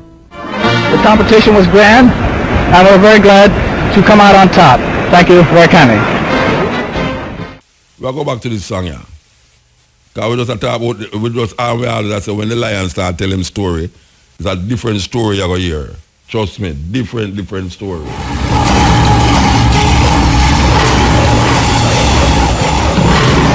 Give thanks to his own divine majesty, Emperor Haile Selassie I the First, King of kings, Lord of lords, light of this world, elect of himself, worthy of every praise, the conquering lion of the tribe of Judah. Lions don't fear those eagles and dragons and bears. Lions don't fear them bombs and them guns and nuclear. Lions don't fear them wolves and leopards when them set them snares. Lions don't fear, we don't fear, we don't fear. Oh, His Majesty alone. Jah give we dominion over all things. Don't get red-eyed, that's another thing. Give thanks for life, that's the greatest thing. Give thanks to the King of all kings. I sing, yeah, every king to him queen. You don't know, man and woman, make the perfect team. Don't move lean, righteous and clean. Whoa, honor, Rastafari, forget them respect and honor. Babylon a planner, Rastaman make them stammer. Righteousness, righteousness, we wave it like a banner, like a banner. Lions don't fear.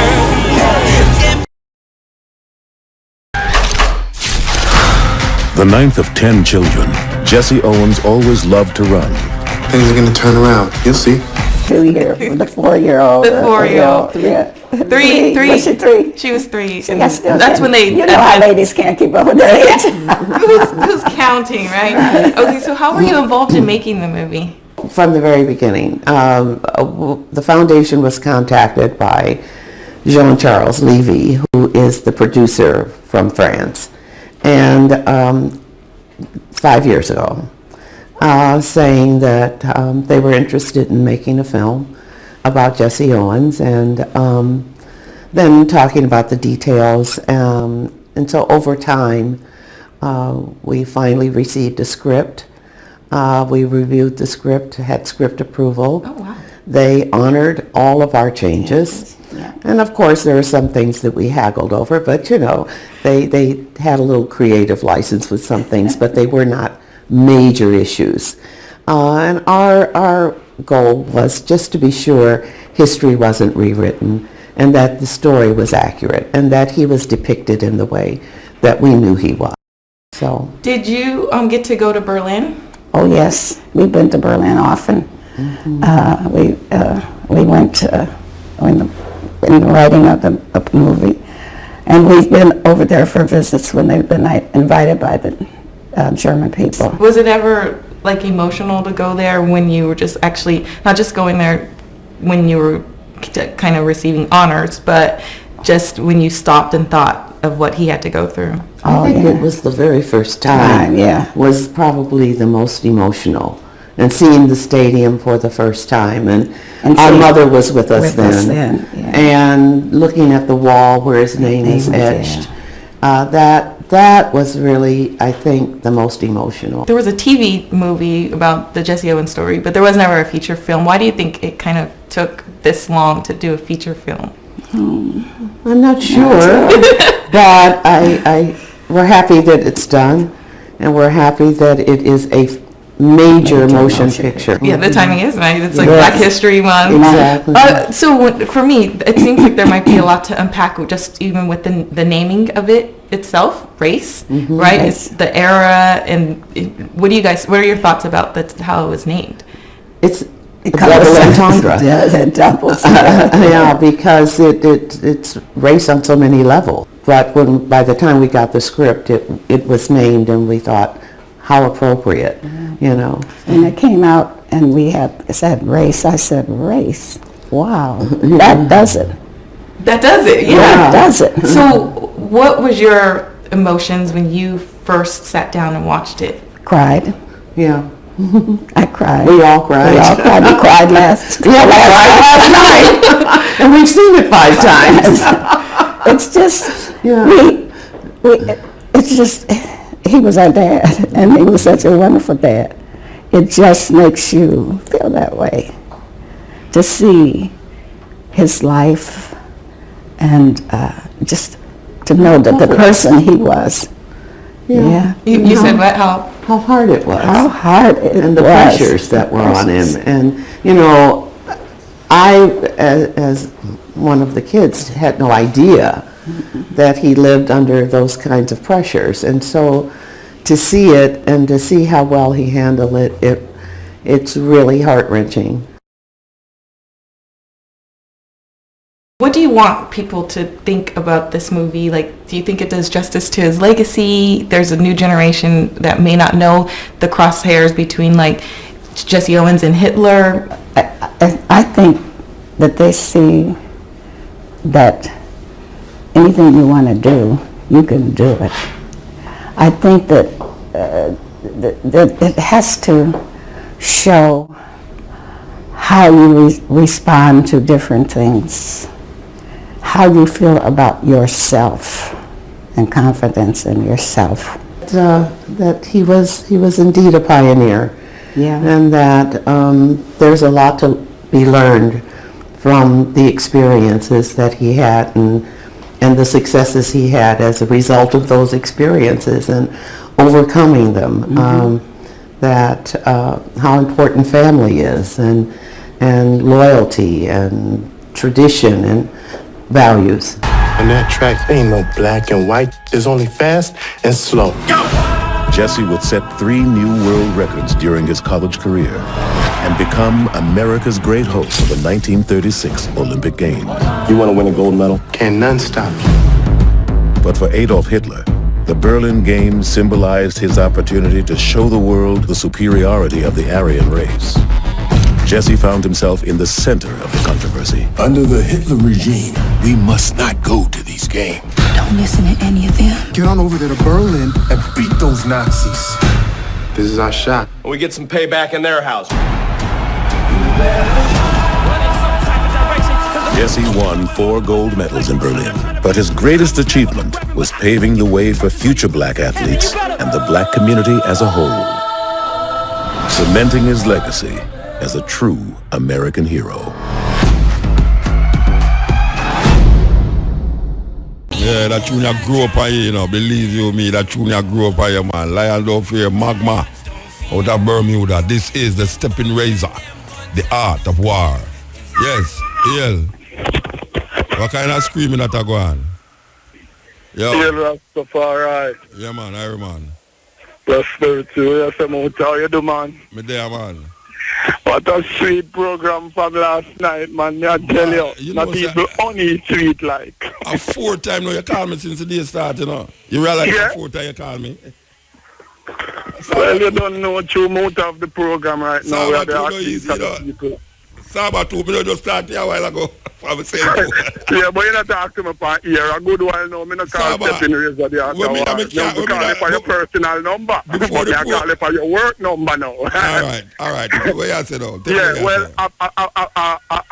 Marcus gave very strong, you know, August. So, at the black consciousness we are dealing with. So, when we see a plague Jamaica nation right now, because we just talk to Jamaica, where we have to be out of our eye first before we go America. Now, when we see really are going now, Mota, is that mother and father bleach, and mother and father bleach them underage children. So I want to know if the law or the government now look into where I go on. Because they're asking our motor if a mother bleach her 8-year-old or 7-year-old daughter, is that a crime? I want to say most of the bleaching cream them illegal, you know. I don't know where the government do about it, but most of the bleaching cream them illegal. I don't know.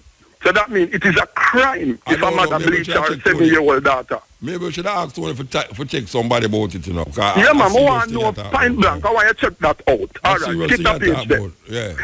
No, me don't want to skip it yet. Me want to tell Tony say. No, come on, you check it out first and find out before now.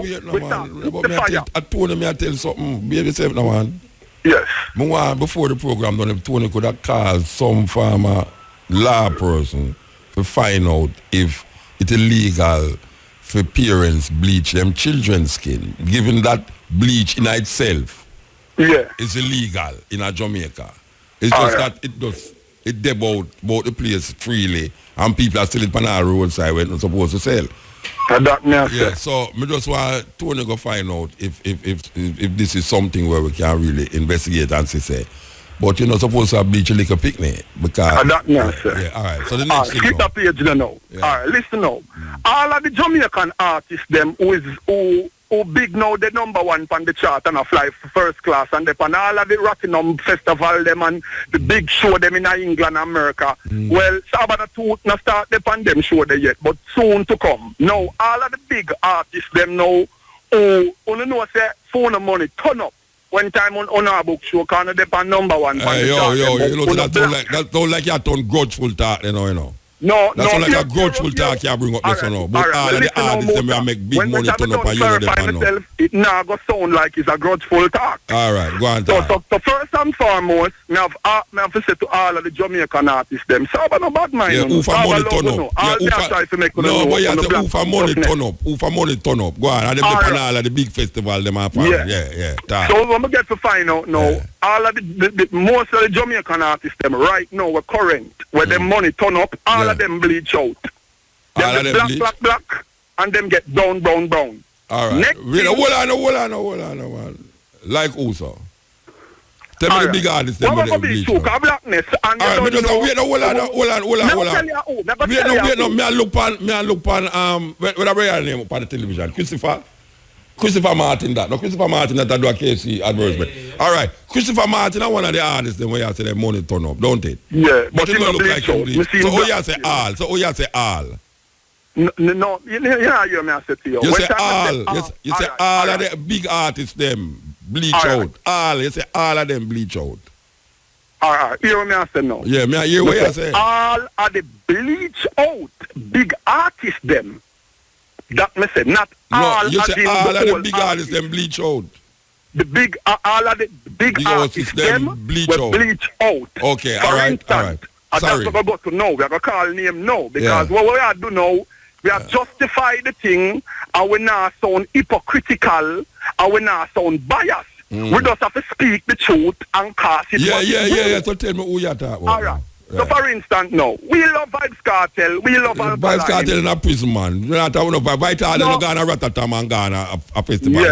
Yeah, we know that. We just, it's a black consciousness, you know. So you're the black consciousness now. Alkaline now, who the black and bleach out. Right now, all of the little youth, them have Alkaline on them phone. And them love Alkaline. Even though them now do not show Jamaica, can't say free Jamaica people, boo him. But them are boo him a foreign too. All right. Anyway, who else? Him becomes, I could have stick on him little. Him becomes automatically a road model for the youth them because most of the 99% of the youth them will listen to Alkaline, bleach right out till you see them vein. I don't know how them do them something. The way you look on some of the girls, them lord, them skin cranny, I say them bleach till them skin are stretched. So Alkaline make the girl them bleach though? Alkaline make the girl them bleach though? Muta, listen to me. No, me just ask you. Me just ask if Alkaline make the girl them bleach though. Him is part of the contribution. The radio and the TV is part of the contribution, and the artists them, because the artists them are the role model for the people, and the people them are watch TV. Alright, so who else? Which are the big artists? Number one. Name an next big artist again. Name an next big artist. Name an next big artist again, Bleach. Yeah. presently, you take too long, you take too long, you know. I'm say cartel, I'm there in a prison. No, but you ever say cartel? Cartel in a prison, not the Aratatam, and in the big festival of Europe, and the money not turn up. So why you tell me another artist where them you mentioned alkaline? You never afraid to say alkaline? No. Yeah, so you're afraid to say somebody else? All right. No, me think of. Help me you think too long. Me must help you. Are you company ready and attack them today about me must help you? All right. Listen what me I say to you now. Yeah. The bleaching thing reach an epidemic in Jamaica where enough people see and play a blind eye. It's in every inner city. Everybody know more than 20 people in them community where I bleach. Yeah, and me know more than 20 people in my community where I bleach. All right. So me I tell you now, by now in 5 years time, if we don't let the people them knowledge up of black consciousness, the whole Jamaica turn brown in people. Let me ask you a question.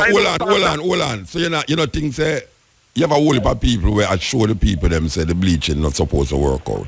Yeah, but them people, them lock them down and now play them music like Sabatooth. Enough time I have to beg enough people to play my music.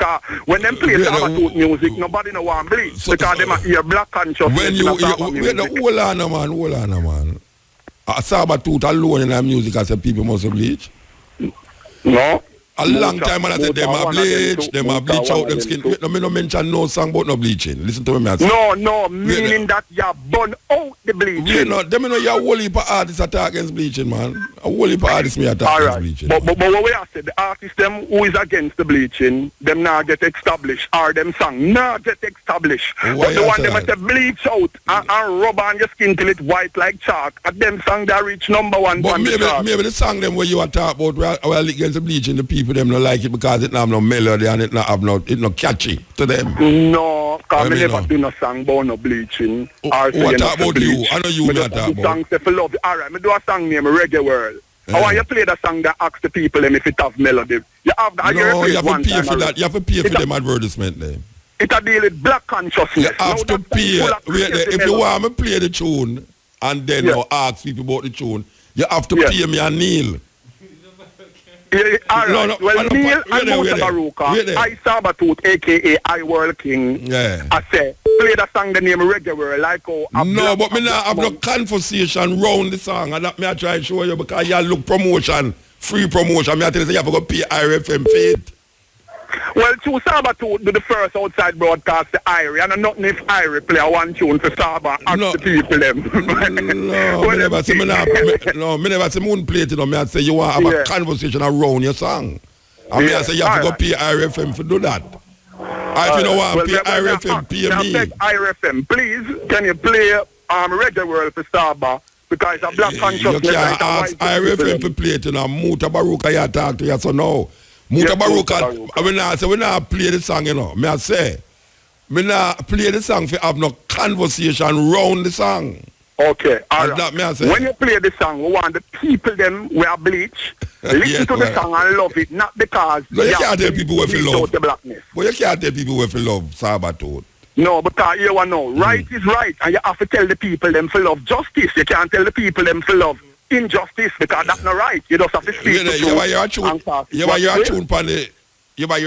on the Murder She Wrote rhythm. I say, from Buju tell everybody I wrote them a bleach. Them a bleach out. You know how long that tune they make? Not the rank. You know how long that tune they make? A long time that tune they make, you know. That's true. And every time you put on a tune, and me person, my experience when me have with that tune there, when me a play out. You say that me put on a tune there? Yeah. You want to the bleachers, them are really that the sky. Mash up in here, may I tell you. No, the bleachers, the bleachers, them you talk, no, the bleachers, them you talk about, you know. The bleachers, them. May I tell you, the bleachers, them now are. May I tell you how it gone crazy in Jamaica now. Yeah. Every girl in a Jamaica, especially in the ghetto, them love the boy them when them bleach out and you see them vein. You see the black youth, them hardly see them black youth. Yo, Saba. I know every girl in the ghetto like bleaching, man. Not every. Why you keep on make them brads? No, you can't have a percentage. Out of 100%. No, nobody put no percentage, man, because you never take no sense out. Because the in thing. But you not take no sense out. People them like it or not, that are run things in a Jamaica. Me never say nah run thing, but me I say I know every girl in the ghetto love bleachers. I know every girl. Me know a girl will live in the ghetto we can't take them. Me know a girl in the ghetto we can't take when them see woman when them see man have them pants down and them ass like Neil or so. Mota, you're so right. But Yeah. you have to be very technical with intelligence when you say that. The girl them wanna like the bleach out man them are like Mota Baruka daughter. No, my daughter don't live a ghetto. The right No, way no, and a rasta and she don't want to bleach out man. We are skin we went to them kids in our mouth. Saba, you know, listen to me, no, Saba. Yeah. My daughter don't live in the ghetto. Me not talking about my daughter. No, but me not allow ton people are bleach. You say people them brown and still are bleach. Saba, now listen to him. I say no, Saba. You say every girl in the ghetto love the bleach as them. All right, and that's why I put a percentage. What I say no go so because I know a girl when living in the ghetto when no love bleachers. Oh, you know that. Oh, you know she has 60. Oh, you know she has 60%. Oh, you know that. Oh, you come to that conclusion. Here, all me know now. Oh, you know. Because I live in the ghetto. Yeah. I'm watch the bleach out you. You count how much people. See the bleach out you them. And you go. They know for bleach then, man. Because look like you want some girl and can't get no girl. Well, Saba look like you want a girl, you know. Saba, you look like you want a girl and you're vexed, but through the bleach and never get the girl, you know. No, because Michael Jackson do it and get king of the pop. No, Michael Jackson have a disease. Cartel say, boy, right? Michael Jackson have a disease, man. Because if I bleach out, everybody love me. Michael Jackson have a disease, man. Cartel have no disease. But then they say it's a strategical strategy to say. And the Pepsi advertisement to burn up cars in to bleach out. No, go so man. You me say to you. It sound like you're bad mind, you know. You're bad mind, right? You're bad mind against the bleacher them. You're bad mind against the bleacher, man. You're bad mind against. You never say a bleach. Me ask Saba. Saba. Me soon go to the advertisement. Saba. I know say, yeah. Me soon go to the advertisement. You me ask, you know. You never see a bleachers girl will look good yet. Eh? All right, listen to me. No. Answer, just answer me, man. You never see a bleachers girl where you say, yo, me I tell you look good. She look, all right, listen, answer you now. She look good if she's sexy and beautiful. But she not look good if she bleach. The man you're mad, man, you know. Listen to the question. You ever see a girl with bleach yet? Well, when you look on her, you say, why that girl they look nice, even though she bleach. Eh? I'm so say a bad mind, you bad mind, man. Because you don't get no girl. Yeah, why no? You say no, Yeah. You say no, me say no. Me say a bleach out girl, it look like say, just through she bleach. Me I say the girl ugly and she not sexy. Remember say she done beautiful already and sexy, you know, just bleach. Yeah, so the bleach makes you look nicer. No, to she. To you, me talk. To you. Not to me. To she feel like that. She brown already, but if she bleach out, she more nicer. So that me I tell you about the something we are poison the people in mind. The girl them brown already, you know. Them brown, and still a bleach. Yeah, me see some brown girl a bleach. Terrible crazy sickness. Me have a little bleaching friend who work up at the American embassy. No work inside, but she work outside. I'm a good little friend them, you know. Them like hold your cell phone. When you're going to the embassy, them take your cell phone and you pay them money, or them have share out there with them help you say. Me say look at that, I say about me never know say brown skin people bleach. And she make me know say brown skin people bleach. White. Because the slave master cause all of this motor car when the people them look, them see God in the bank and all of this stuff place are brown people. Them see at the front desk. That's a long time thing that man. A long time thing that man. You have black woman who live work now the well, bank. Well, right now it a run things that be a brown people. Enough people want iron at them business place. Them no want the black people them say them save a monkey and all of this. So to that's why everybody are bleaching. Me I tell you the artists them want get opportunity. Cause them a say on the brown people I call it the Grammy like, not for the brown man them. And so the brown artists them I sell diamond and platinum.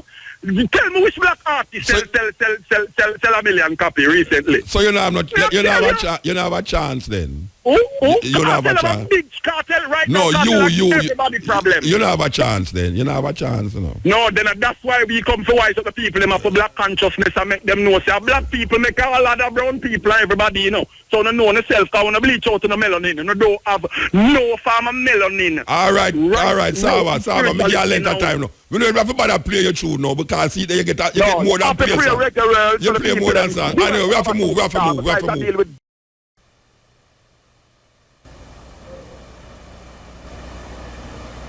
So we should not look at consciousness as some abstraction.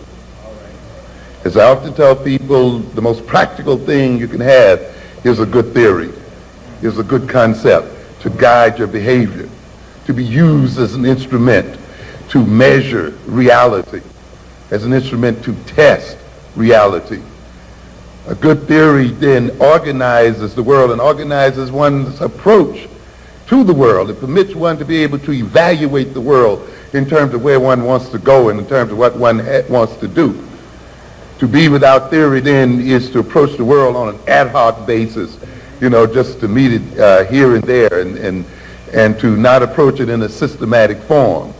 To live reactionarily, always reacting to what other people are doing, always being overwhelmed by events and overwhelmed by the future, instead of creating events and creating the future and making the future. See, when one has then a good theory and a good concept, one is able to do that. Consciousness, without human consciousness, there is no world. It is the presence of human consciousness that brings meaning into the world.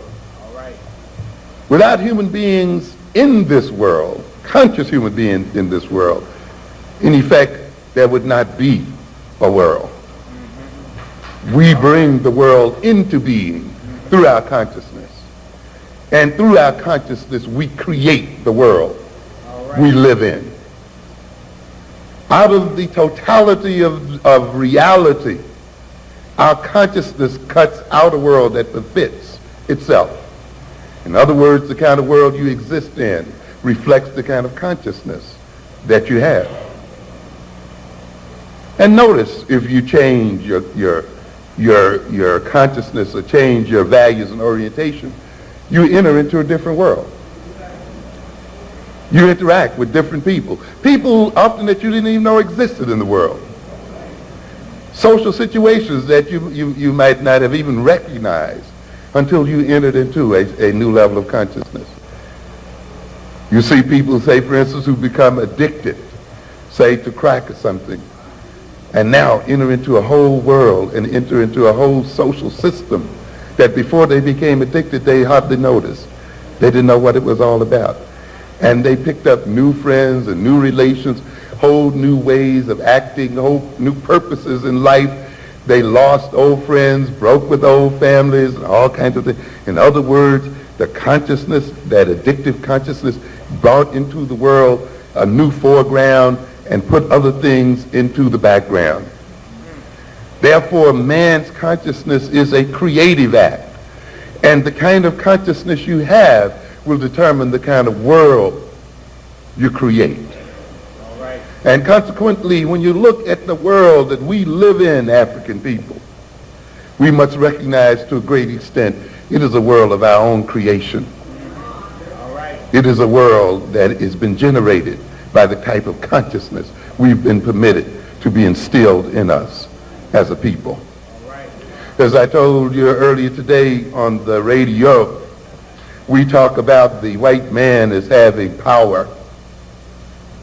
And I want you to recognize that power ultimately has to do with a relationship between people. And that the white man's so-called power is to a great extent based upon the nature of the relationship he has with the black man. We empower him by the nature of our own behavior and attitudes as a people. He cannot be, as I said earlier, what he is unless we are what we are. I'm telling you.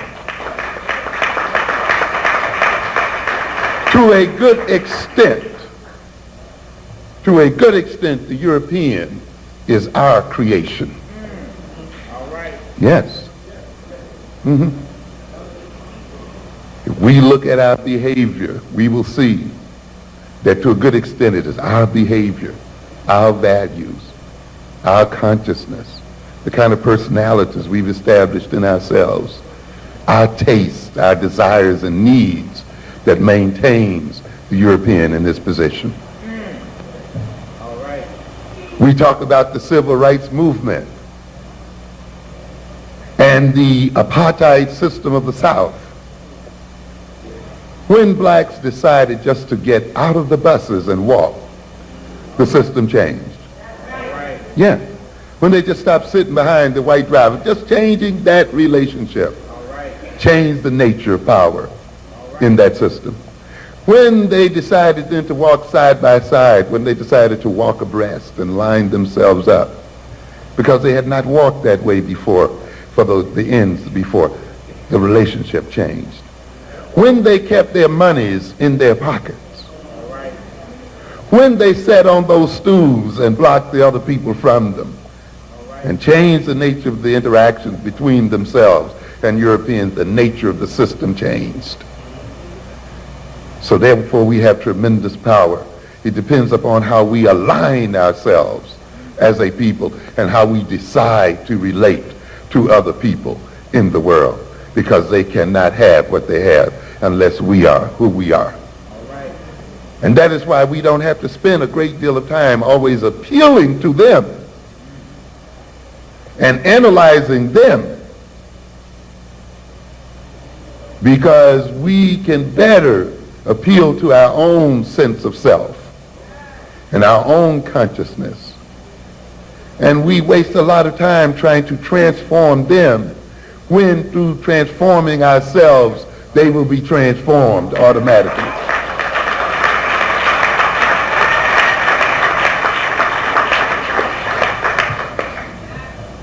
The power is in our hands. We are not destined to be the servants of white folk. That is not the destiny of black folk. No way. And we have to change this idea, because many of us are still operating on that concept. As I said this morning, many of us go to these schools to become what? Qualified. To work for whom? For them. Why do we assume that they're going to have the jobs for us? Yes.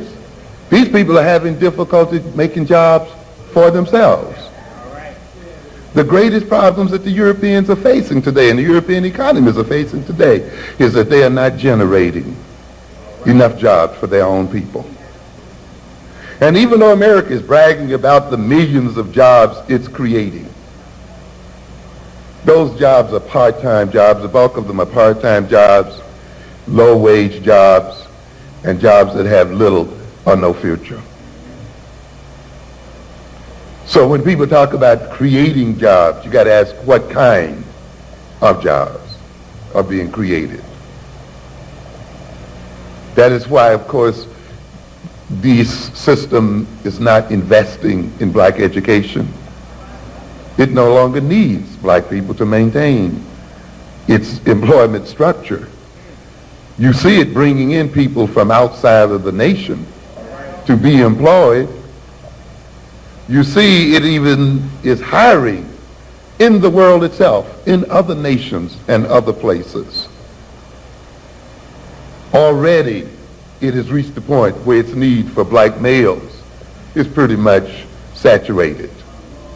And it literally then is warehousing us in the jails and prisons and provoking us to kill each other and to destroy each other out here in these streets. And yet we are still organizing the education of our children as if the white man still has jobs waiting for them in multitudes. How different our education would be if we sent our children to school to create jobs for themselves.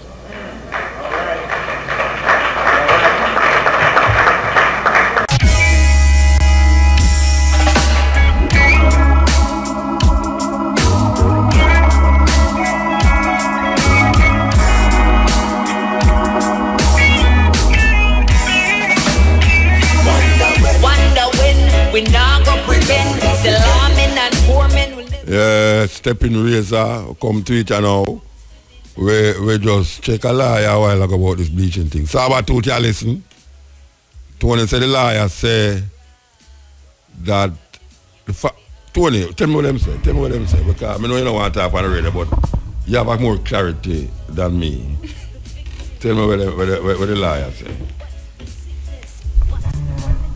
There are two sides to approach it from. The pharmaceutical side, in that are these chemicals even legal that they use? The soap, the cream, anything, is it legal? And the next side would be from the child abuse aspect of it. So, is it abuse to be using illegal substance on your children, like if this burn them skin, you know, that kind of... So you can charge with two things, illegal substance and also abuse to the children. All right, Saba, so you get your answer there, so. The lawyer say, if the thing is illegal and you put it by your picnic, if you put it by yourself too, it's illegal, you can't go jail for it. And if you put it by your picnic and something happened to your picnic, you can also get charged for that. So that put a hold on that. You know, in Gambia, it's illegal for bleach your skin. This is the stepping razor, the art of war. We want to give thanks to Tony. We want to give thanks to Neil. We want to give thanks to Mr. Professor Small for coming in the studio. Yes, he will be here on Sunday also. My two poets them who win the competition, $10,000, $5,000. We want to thank me hungry, as usual. We not left out me hungry. Yes, my brethren. My brethren is very, very loyal. Very loyal. You don't get what? Where you want for? You know, don't eat your chicken and rice and peas already. What you talk about? You and the one Kishima go on like, only did that change on the diet. And when hungry bite to the dog, you go buy Kentucky fried chicken or whatsoever, go buy. It's not easy, you know. It's not easy at all. We don't have no sustaining ability. From that era, but for the first time now will be classified military intelligence records as well. On this anniversary and beyond.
We not go pretend. Still men and poor men will never be friends. And the same go be all when it comes to the law. You get caught with that strad and the police are drug. Police are drug. That the same go be all when it comes to the law. Who's the victim? Who's the enemy?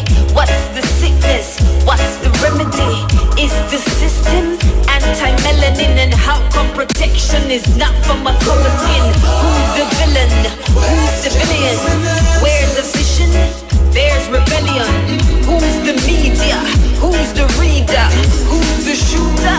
Who's the bleeder? Wonder when we not go pretend. Still men and poor men will never be friends. Cause the same go be all when it comes to the law. You get caught with a stride and the police are drug. Police are drug. Not the same go be all when it comes to the law. Them now I really like my tone when I touch a microphone. A brother, a home rock ragamuffin to the bone. Pretentious pretenders, hypocrisy defenders, pretending it's fancy for the tourism vendors, selling them the picture with the big apartheid. Delete the dark side from them archives. Modern day apartheid with them false pride, and them erase the ghetto from the tourism guide. Wonder when we not go pretend, the lawmen and poor men will never be friends. And the same will be all when it comes to the law. You get caught with a straw and the police and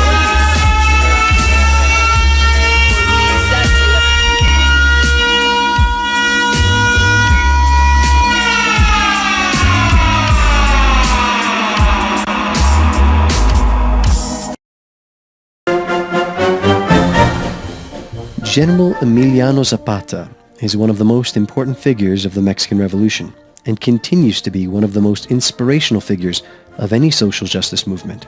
Zapata was the leader of the Southern Liberation Army, which was composed of some 27,000 men, mainly peasants, claiming their ancestral rights to land and water. The rest of Zapata's life is punctuated with similarly memorable events, from his undying loyalty to the cause of the people to his refusal to sit on the presidential throne when he and General Francisco Villa arrived in Mexico City. Throughout the years, the image of Zapata has been an iconic representation of people's revolutions in Latin America, especially after the uprising of the Zapatista National Liberation Army on January 1st, 1994. He is often accompanied in murals by other revolutionary and social justice figures from Latin America, including Che Guevara, and in recent years, migrant leader Cesar Chavez, as well as the late Venezuelan president Hugo Chavez.